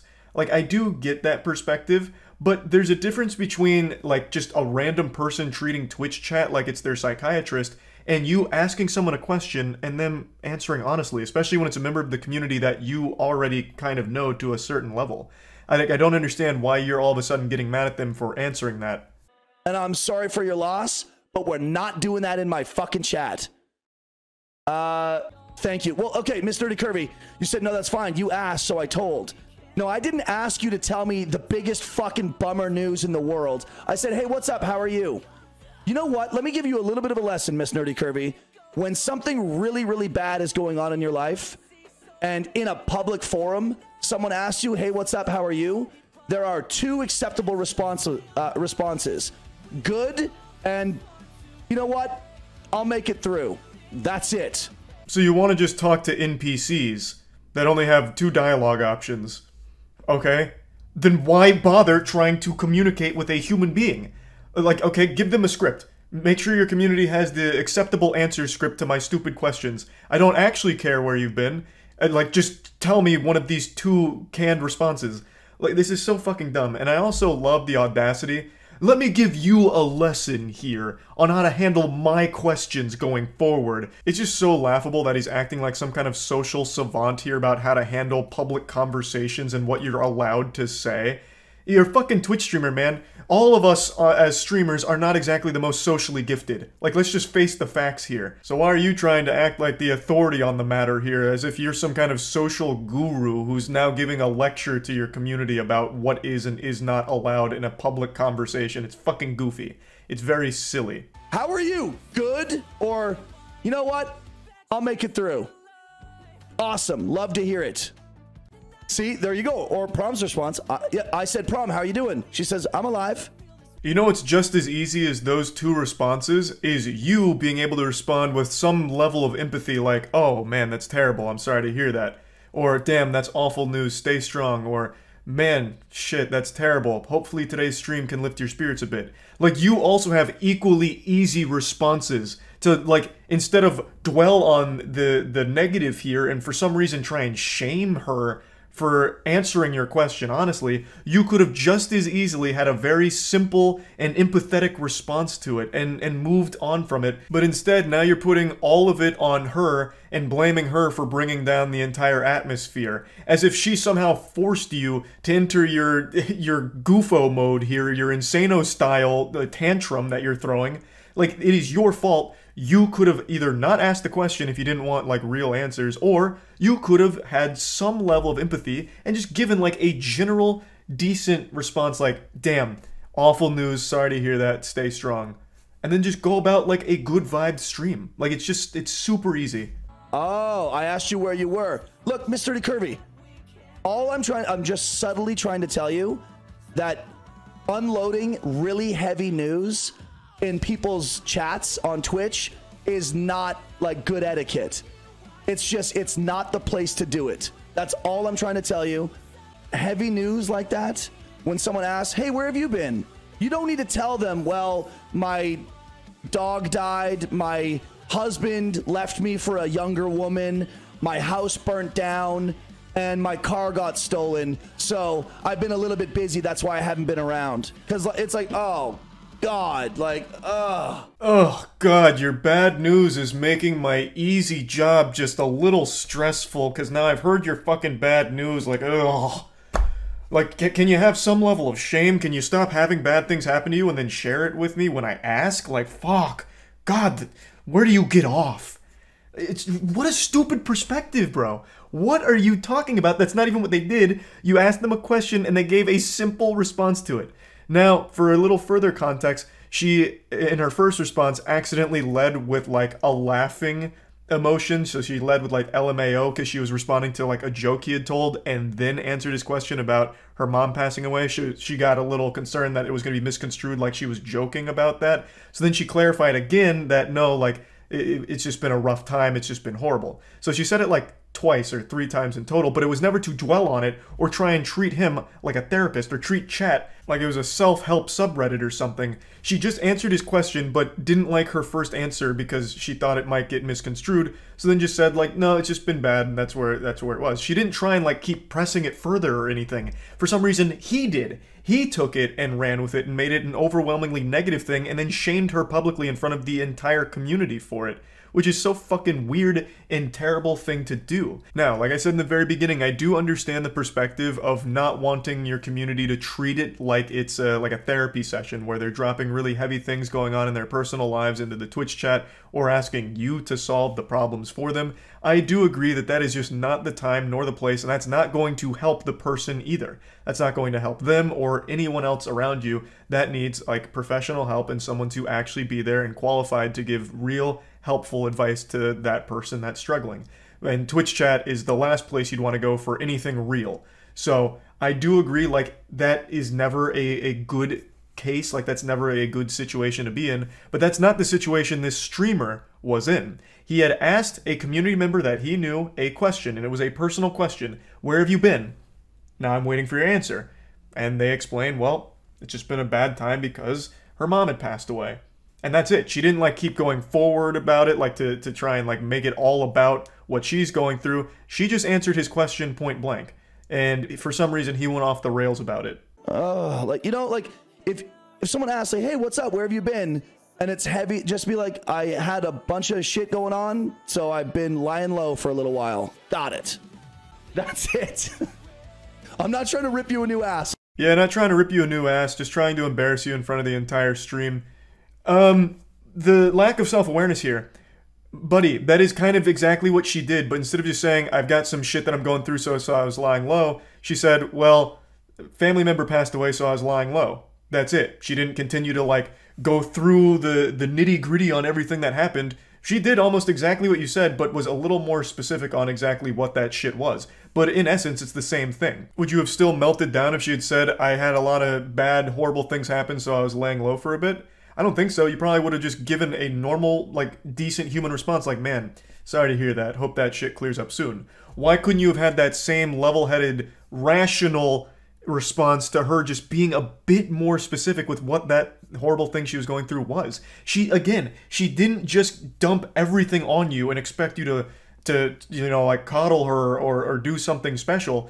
Like, she just answered your question. So this is where the viral clip ends, but he did have a response to this, and it's really worse than you're probably imagining. But before getting to his response, I want to hit you with a bucket of cold water to shock you with some statistics here. 93% of all Twitch streamers pull less than 5 viewers, so anything more than 5 immediately puts you in the top 6.7% of the site. These are old numbers too. These are from 2021, so I imagine this is only grown. So why am I bringing this up? Well, because the streamer who right now is catching more tomatoes than the goddamn Heinz ketchup factory is not a huge streamer. At least not by most people on Twitter's definition of a big streamer. He has around 55 average viewers, and to put that in perspective, that does put him in the top 1% of Twitch, at least based on the numbers I'm seeing. Because again, the vast majority of streamers are streaming to actually 0 people. Crickets. You have better luck getting your old high school classmates to watch your Facebook live stream than you do getting found on Twitch and starting a community from nothing. So everyone that's just writing him off as a nobody and fuck small streamers, who cares what they are saying or what their opinion is, I hate that perspective and I will always hate that perspective. The mentality around numbers is so, like, fucked up these days that they can't recognize how big of a number 55 average viewers is. Like, yes, it's not the biggest streamers on Twitch, but that's still a pretty large number when put in perspective with how big the market is and how saturated it is. But this ties into the bigger point I want to make on the back of those numbers. The market being as saturated as it is, carving out a community being as tough as it is, the last thing you want to do is fuck it up, which is exactly what this guy has just done. He's currently streaming right now with like 140 viewers, which is more than he normally averages, but I imagine the majority of this is hate watchers hoping to just shit on him in the chat. And I've already seen it from a couple of his subs. Some people were saying how disappointed they were in him. And that's a really big deal, because when you have a really tight-knit community, once the viewers start feeling like you don't actually give a fuck about them at all, or that you're kind of a piece of shit, they probably won't stick around because there's so many other streamers that they'll just go to. So this will potentially end up being a huge problem for him. His first response was this on Twitter, where he's just taking full responsibility for being an asshole, which I guess is fine. Like, he's just saying, yeah, I just was a real piece of shit here. But then 12 hours later, he made an apology video and doubled down on everything from his initial Twitter clip. Firstly, it is well known in my channel that I do not tolerate heavy news, drama, or trauma dumping, if you will, being entered or dropped into the chat. This has been discussed and explained and made clear many times while I've been live over the last 4+ years that I've been on Twitch. The people that come to my channel often, they know this. They see it all the time. So that's something that I want to make sure everyone understands.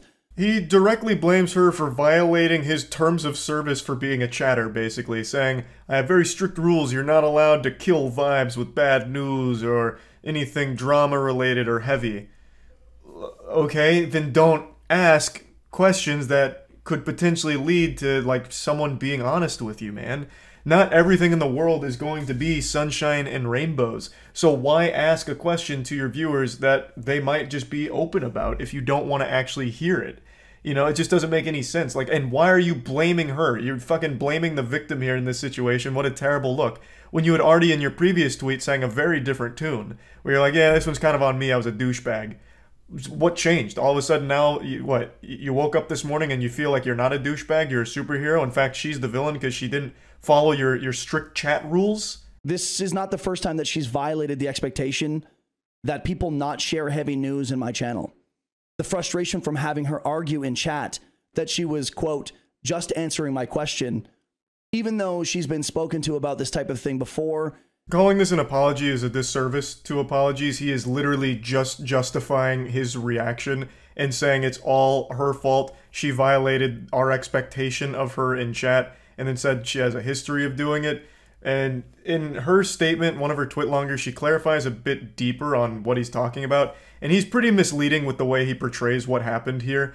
Again, you asked her a question, she answered it. So the quote, I was just answering your question, is very accurate, because that is all she was doing, man. Frowned upon. Dude, I'm getting follows right now.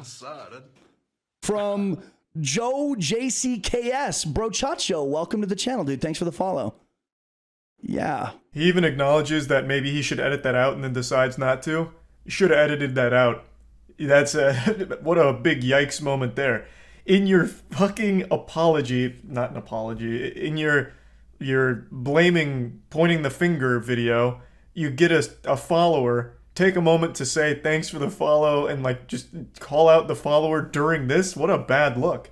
How could you not recognize that as a potential problem? But regardless, the actual video he has made here is not a good response. It is somehow even worse than the initial one with the doubling down and trying to justify it. Like, just have an obvious common sense level-headed response like, yep, I overreacted, this was stupid, I shouldn't have done that, I don't even know what I was thinking, I must have just been in a bad mood. Like it was just so easy to move on from this, but instead, you doubled down, and now you look real silly for it. That's about it. See ya.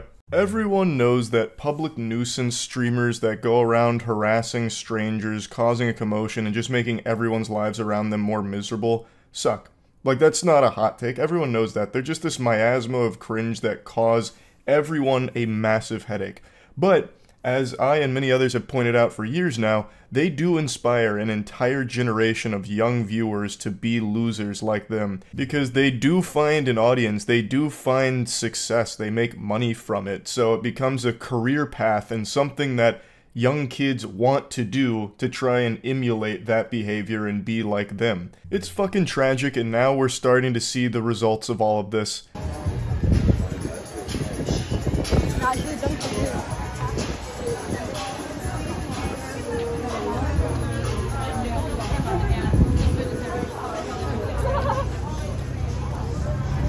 What the fuck?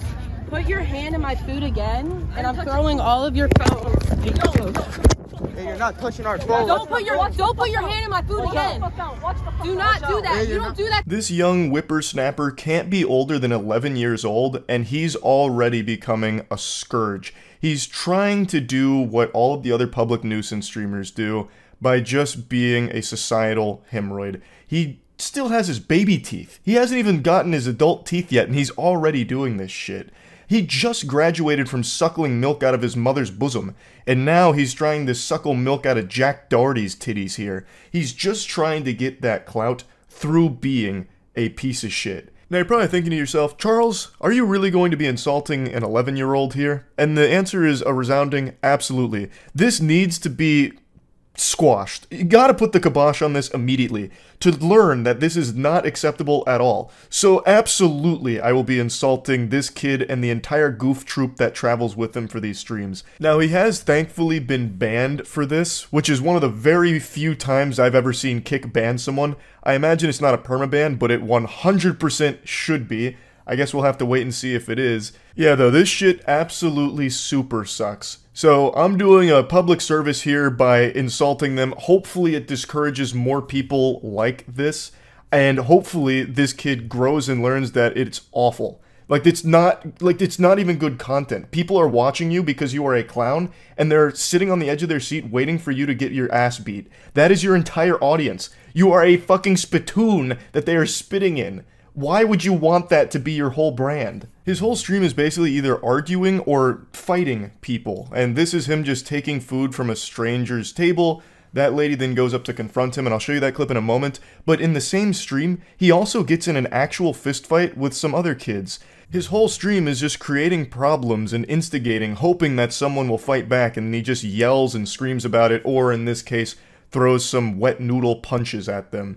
So him and his goof troop fight this other group, and they know that they're not going to get their ass beat because they're too young. So the group that's taking these punches doesn't actually fire back. They push him away at one point, but they don't actually swing on him because they know they would be the ones that get in trouble because this is a toddler. So they're using their age as a shield because they know there's going to be no real repercussions. Don't put your hand in my food again. Do not do that. You don't do that to people. Who do you think you are? Who do you think you are? Stop filming me. You're nobody. It's a live stream. You can't stop it. Who the fuck are you? Who the fuck are you?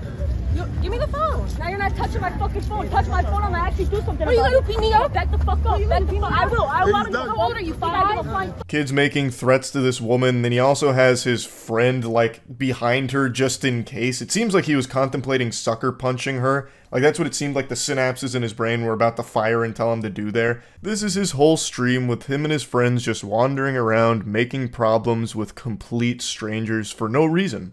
And I'm also using the term friends very loosey-goosey here because I have a hunch that they're not actually his friends. They probably can't stand to be around this annoying shit stain. They're just here because he has some viewers and they're trying to elevate themselves. That's typically how these stories go. I think it's also worth mentioning that he has clearly been heavily inspired by Jack Doherty.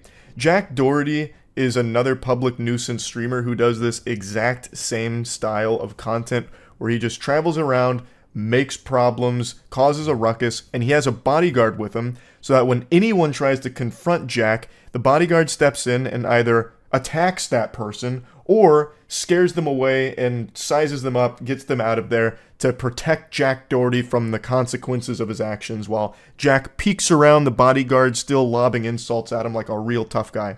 Also, Jack Doherty is probably about the same size as this 11-year-old. So, the reason I say that he's clearly inspired by him is because this kid also travels around with a bodyguard. That's who that dweeb with the TikTok broccoli hair was that's positioned behind the woman here. That's supposed to be this kid's muscle. Or backup, perhaps. Maybe sidekick. I believe it's supposed to be his bodyguard, though, like Jack Doherty has. But the clear difference between Jack Doherty's bodyguard and this kid's is Jack's is a full-grown adult man who is like a professional bodyguard. This kid's is another child who's still afraid of the dentist and probably still wearing Pampers and the head of the anime club. But he is still trying very hard to be like Jack Doherty. And the question needs to be asked, where are their parents? Where in the fucking world are these kids' parental figures? Do you? Alright, hold up. Do you? Don't do that again. Hold up. Yeah, shut the fuck up. Let's go. I couldn't imagine anything more painful as a parent than seeing your son like this, or any of the kids in this group here. It'd be less shameful if they were just addicted to heroin. Now, I know a lot of people default to blaming the parents here because that's a really easy thing to point the finger at, especially with so many parents just sitting their kids in front of an iPad and letting them doom scroll the internet and letting the internet raise their kids. But in a case like this, I don't necessarily know if that's 100% how this happened. I think even if you're someone who's very active in their kids' lives, they can just stumble across something like a kick streamer like Jack Doherty and see him flexing his wealth and be, you know, blown away by that, getting stars in their eyes and be like, I want to be like that. And no matter what the parent does, they can't really snap them out of it. That's just something the kid's going to have to learn through failure and learning that they're going to end up alone and a loser by trying to be like Jack Doherty. But I think there is a clear problem here that the parents aren't here. Like, they're just letting their 11-year-olds wander around IRL streaming. Under no circumstances should a child of this age be fucking IRL streaming on Kick. Kick is a platform that actually has child predators on it. There was a whole expose video about a big streamer who was legitimately a fucking predator. And their kids are now streaming IRL on that platform right now.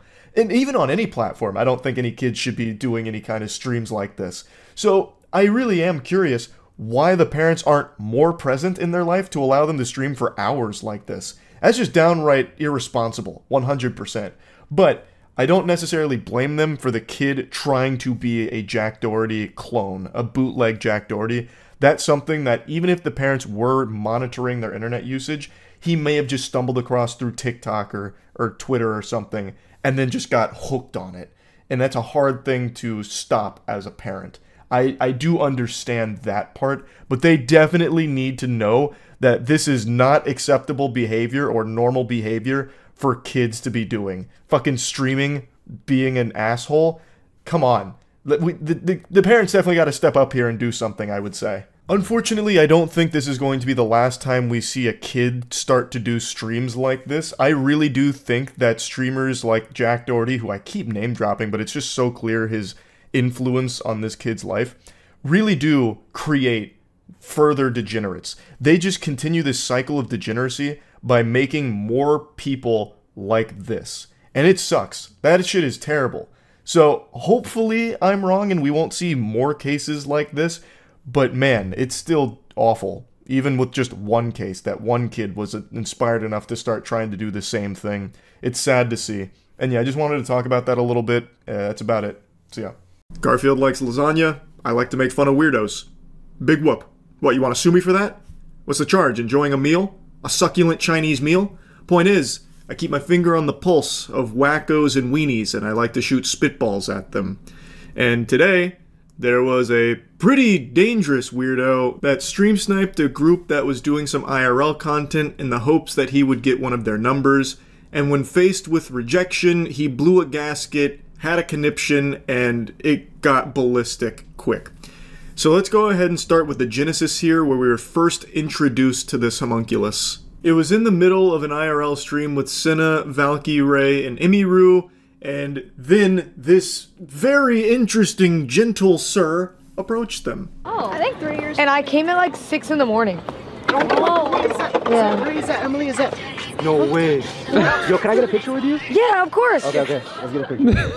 Wait, but can I rap to you real quick?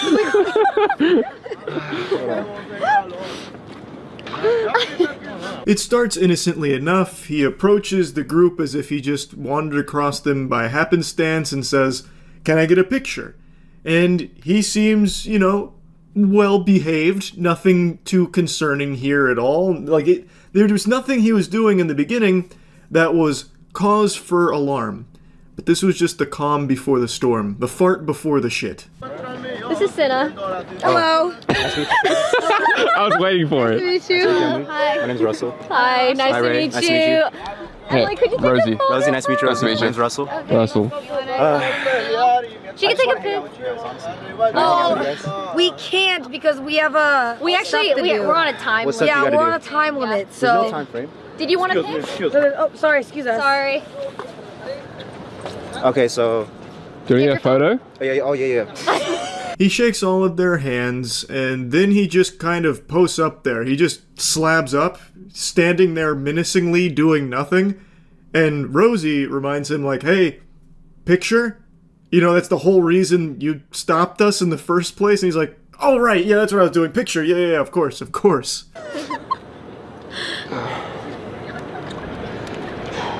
Why do they say rhyme? Because his name's Russell. Did you call me Russell? No, his name is Russell. Oh!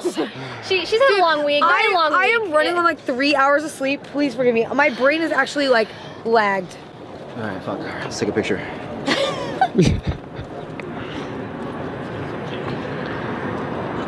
Fuck it, let's get one, Rosie. Come on. Cute! Okay. Rosie too! Nice to meet you. Thanks, Russell. Nice to meet you. Have a good one. Oh, he's so sweet. Russell's a nice guy. This was their first encounter with the raid boss Rizlord, and you can see that they didn't get the heebie-jeebies or anything. They even walked away saying, "Russell is a nice guy." He said his name was Russell, so they were saying he was nice. But they couldn't have known how poorly that statement would age. It's kind of like Jar Jar Binks, where you thought he was just an innocent, goofy thing, but it turns out was actually a Sith Lord the entire time. So, after they met him here, some time passes, and they eventually encounter him again, but this time, he's wearing different clothes. Yes, please. Oh God. Oh God, yes, that is. Can I sing for a change? A change for the better, as you would say? Okay. And the change would be for her number. Oh is right. Stomach churning anti-Riz. Yuck. Ooh, that's rough stuff right there. He said, "Can I sing for a change? A change for the better, as you would say. A change for her number." Shakespeare just rolled over in his grave. That is poetic. What? Wow. What a way with words. I don't even know how you can cook up something so foul. It's just trash. Like, pardon me, miladies. I attend slightly above average sized penis university. I'm on the dean's list. May I interest you in my number? If you'd like it, can I get your number? I don't have a phone. I'm sorry. Wait, put your number in mine. I don't know how to use a phone. I'm sorry. Wait. So I'm gonna keep following her. Huh? I'm gonna keep following her. God, another one. I know. You're gonna have to get in line. There's too many stalkers. That's not how you really riz. Bro, what the fuck? That's not the riz. What an excellent way of handling rejection. I'm gonna keep following her. No doubt that will work. I'm sure pestering her to put her number in your phone is the optimal play there. Get behind me. Okay. Oh my God. Kendrick. Are we getting churros? Kendrick, add it into the list. So the group is walking away from him. He apparently is in hot pursuit, and he is steaming. At first, it seemed like he tried to, like, play it off as not that big of a deal, and he, like, used stalking as somewhat of, like, a joke because he was laughing about it. But that fake laughter soon turned to real tears, real anger, and made a real dangerous situation where he threatened to kill them. I think we're just gonna go. Let's go. Oh, no, we're not.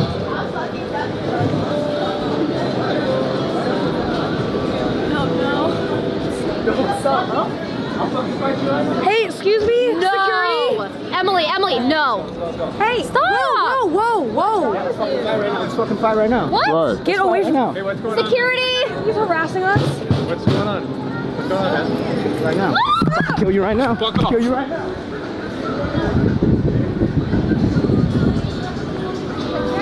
Security, please. Security.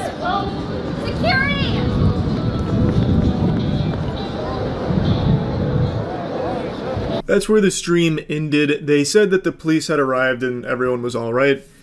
There's a lot to unpack there.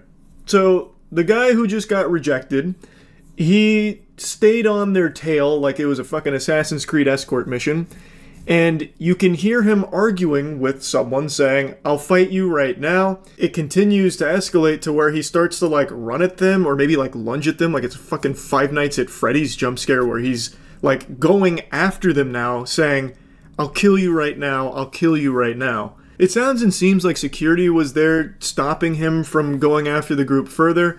It's just a scary situation from top to bottom. All because Imiru didn't give this weirdo stranger her number.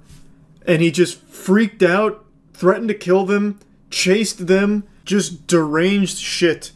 And I've also seen, of course, I don't even know why I bothered to bring it up, but I was reading the conspiracies on this from the crowd that thinks it was all staged and fake and they're trying to find this actor's backstage page. So that's been kind of a fun little rabbit hole to dive into. As a actor, I starred in the Hunger Games. I don't like to bring it up all that much. Hunger Games Mockingjay Part 1 District 8 Hospital Helper. I can recognize acting when I see it. That dude is not acting. He needs to be institutionalized. That man is a fucking loose cannon. I've also seen some people turn this around on the streamers saying that it's their fault. They brought it upon themselves. They were asking for it by not having security guards with them, like surrounded by bodyguards. A fascinating perspective to argue that they're to blame. Like, you were out at night. It's like covering yourself in meat and diving into the ocean. You think a man's not going to attack you if you're not surrounded by bodyguards? Are you out of your mind? Obviously this is going to happen. And it's like, well, it shouldn't. That doesn't excuse it. Like, it's not something that should be considered normal, that a dude's just gonna fucking threaten to kill them and like chase them around threatening to kill them if you don't give him your number. That's not something we should just be expecting and think is normal.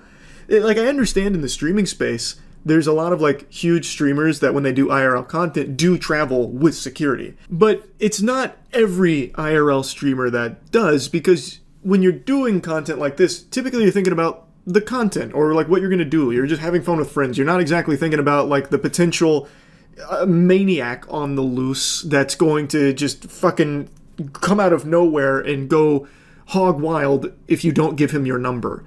So, like, yes, I understand security has become much more normal for streamers when they're out in public, but it's not every streamer that has it, and I don't think by not having it, you should be blamed if something happens. Like, I think that is a crazy perspective to have, that it's their fault because they didn't have security. I don't agree with that take at all. Yeah, security obviously would have helped, and I imagine going forward, they probably won't go outside again on stream without, like, a whole fucking security unit, like the Justice League defending them or something, because this was, I imagine, a very stressful and scary situation to be in, because that guy could have had a weapon or something, right? But it's really ridiculous to blame them for this by not having a security team. I think that shit is so ass backwards. Anyway, though, no telling what happened after the stream went out. All we know is the police did arrive and everyone was safe. Don't know if they brought the dude in or what, but they said they were going to go live here today to kind of talk about what happened and all of that. So I guess we'll get more information then, but luckily everyone is safe, and yeah, this guy is a fucking dangerous weirdo loser. That's about it. So yeah. It's baffling how common it is for people to live stream their most embarrassing moments on purpose. They're filming their own lowlights, their own worst ofs for the montage of shame. Things most people would want buried forever, they are proudly, with a smile on their face, broadcasting to their audience for content. Today, an extremely trashy stream clip has gone viral with a streamer named Elisa Jordana firing up a live stream after learning that her boyfriend has been cheating on her. I'm gonna go through most of what happens in the stream, but the clip everyone's seen, which we'll get to towards the end, is at the very end of the stream. It's about 2 hours and 20 minutes. She gets her boyfriend in the car, and then she starts attacking him while she's driving. So she starts physically hitting him. And then she hits him very hard in the nose, like a full-blown strike to the nose, like a fucking monk's palm strike to his nose. It was quite a wallop. Like, if she was playing that boxing bag game that you see at bars where it measures your punch and it, like, grades your force up to 999, she probably would have scored, like, a 700 with that strike. So it definitely could have caused some damage. She threatens to kill him, and then she continues to escalate it. She grabs on his ear and starts pulling on it, and then he starts fighting back. So he starts fighting her. He starts yanking on her hair, telling her to stop the car, and she does stop the car. He continues yanking and pulling on her. She gets out of the car. He gets out of the car, chases her down, and then he gets back in the car and turns the stream off. Without a doubt, one of the worst live streams I can think of in recent memory. It's hard to watch. It's awful. It's crimes. Like, you're watching crimes unfold. He lied so much to me. He lied so much to me. And he lied and he told her I'm just like a streamer and it was just an investment. And like the whole time he was talking to me, he was talking to her. The whole time. Gadzooks, what in the fuck would possibly possess you to want to start a live stream after learning something so heavy? That makes no sense. How poisoned must your brain be to possibly come up with an idea like this? Learning that your boyfriend has been cheating on you, and then immediately turning it into a stream for content?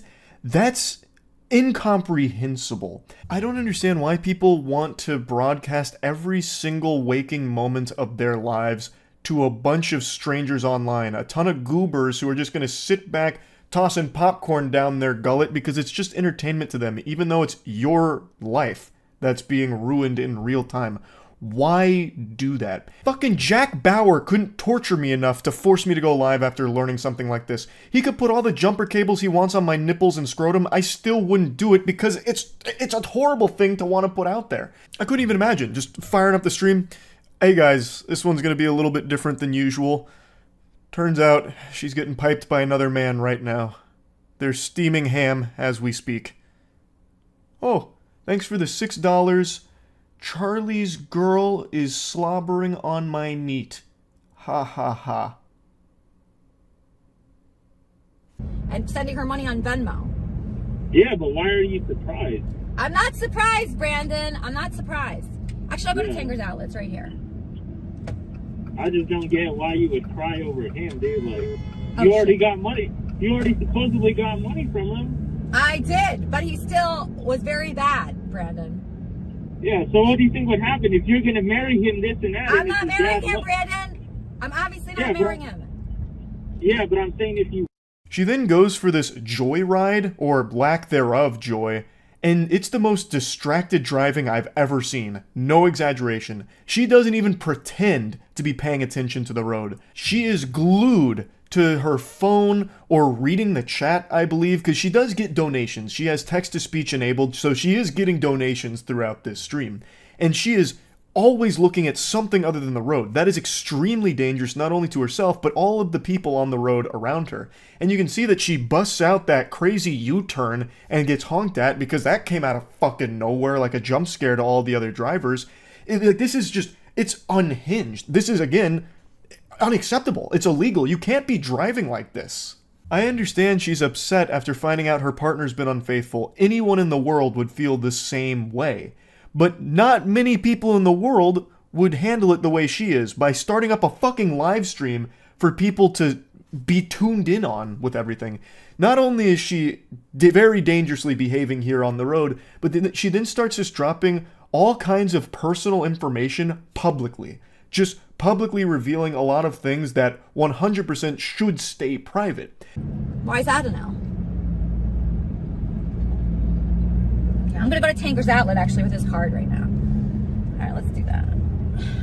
Pinger's outlet. Let's go on a shopping spree. Hope you find your way home. 48 JSK. Not that much money left. Should I spend this money? Sparrows for everyone? Another lore dump for you for why she drove to the mall here. It's because she had his wallet and stated she wanted to go on a bit of a shopping spree with his cards. And then on stream, she actually opens his wallet and shows his driver's license and says, should I drop his cards in the Discord? So threatening to also just show his cards to her community. She then takes money out of his wallet and says, should I buy food for everyone? Those are all crimes. Again, you're compiling evidence against yourself. You're doing the police's job for them. You are actually showcasing criminal activity. Now, unless I miss something, she doesn't actually spend any of his money. She doesn't actually use any of his cards there. She just makes the threats that she could and would do so. She does, however, actually open his wallet, and you can see his driver's license clearly because she's bouncing it around like something out of the Disney Channel. So you can see that, but I don't think you can make out any of his other cards. But regardless, this whole thing should have never been put online. I don't know why she made the decision to start streaming this. Again, she does have text-to-speech donations enabled, so it's possible that this is all just to get some, like, money from people that are sympathizing with her because she's going through something horrible. Getting cheated on sucks. But the way she's handling it is fucking awful. She's distracted driving, dangerously putting other people's lives at risk on the road, threatening to commit some criminal actions live. And then it ends with her assaulting him, physically assaulting him live. Like, this is a horrible fucking stream. And he thought, oh, Discord's stupid. A lot of people say that, right? So all of Scora's private information, as well Sarah's phone number, Sarah's address, her full name, her Venmo account, transactions, are all James donated $5. Girl, is your Mexican girl hot? It sounds as though Elisa has fully doxed the guy and the girl here, posting all of their private information in her Discord, which is illegal. You can't do that. I also think it's worth mentioning, since you caught a glimpse of it there, anytime that girl, Sarah, is brought up during this stream, both Elisa and the community of pay piggies that's donating to her always make sure to mention that she's Mexican. And they make statements in the chat about that as well. Throughout the stream, reading the chat, there were so many moments of genuine racism, it was fucking sickening. FYI, February... I called Sarah, you fucking bitch. I'm gonna fucking kill you. I'm fucking kill you today. Sorry. You had hit him in my presence. Okay, I'm not gonna talk about the bad topic. Well, I think I stay can out. talk about it. No, I said I'm gonna stop talking about it. Okay, good. No, it's not okay. You ever been cheated on for 2 years with a 20-year-old Mexican? I doubt it. Getting into my business. Okay, all right, well, I'm just telling you that's my business. I really don't want to talk to you. This happened shortly before the viral clip from this stream where she starts hitting him in the car. So prior to them getting in the vehicle, she pushed him outside, and it was actually observed by someone who confronted her about it, because in this instance, her violent outburst was in broad daylight in view of public and bystanders. So someone came up to her, I believe it was an officer, and talked to her about it, and even during this talk, Elisa still finds a way to mention that the other girl is Mexican. Hello? Hi, Sarah, how are you? How are you, Sarah? Hi. Thanks so much for calling. I'm just gonna send you like 6 months of texts of your nudes and, you know, different sentences that he... Sarah, I'm sorry about this. Don't talk. Don't fucking talk. Idiot. Yes, Sarah, we're really sorry about this. I'm sending him your way today. Fucking... Yeah. No, so Bahram, how do you pronounce it? Do you know? I don't know. Shut the fuck up, cunt. Yeah, what's up? She's half your age. She's half your age. Delete the number, please. I cut out the ending here because it's a lot. Like, even this much, I don't even know if YouTube will allow me to show. I'm really not sure. It's legitimate assault. So she hits him a couple of times, the nose hit by far being the biggest blow.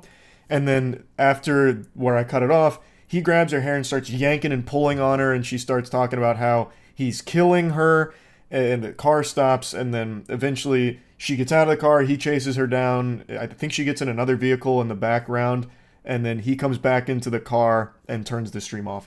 It's it's a horrifying thing to watch, to be honest. As of right now, Elisa has been arrested. Her mugshot and booking information is all out there for this incident. There's no update on the guy or what's going on with that part of all of this, but what a fucking awful live stream. Now on Twitter there's been a lot of debate about this video on whether or not the man's actions were justified in this situation, and most people are saying that they were, claiming that he was acting in self-defense. And it seems like the law would agree with them on that take, because from everything I can find, he hasn't been booked or charged with anything. Now, I think it's important we remember that the guy in this video is no saint. He cheated on his significant other. That is the behavior of a piece of shit. But under no circumstances does anyone deserve to be beaten like this. He's not a good guy, but he is still the victim of an assault. And I think all of the video evidence suggests that this was a case of self-defense. He didn't lash out at her or strike at her until she went in again for like the third or fourth time, assaulting him. And then he did fight back. Now, I do think there is a case to be made that he may have taken it too far, because he does yank and pull on her for quite some time, even once the car comes to a complete stop. So I think he probably could have gotten out of the car at that point and just left it entirely, left the situation entirely, but I also don't know the entire situation on where it was stopped, if it may have been dangerous to do so, I don't know. But overall, I do agree that this does seem to be him defending himself, like, from getting attacked in this vehicle. Overall, this was a fucking awful live stream. And I really don't think this is going to be the last of its kind that we see, because it feels like it's getting more and more common with people wanting to live stream every moment of their lives, even the worst parts of it. So there'll probably be more things like this in the future, which sucks. I think it's just an awful direction, but just wanted to talk about this. That's about it. See ya.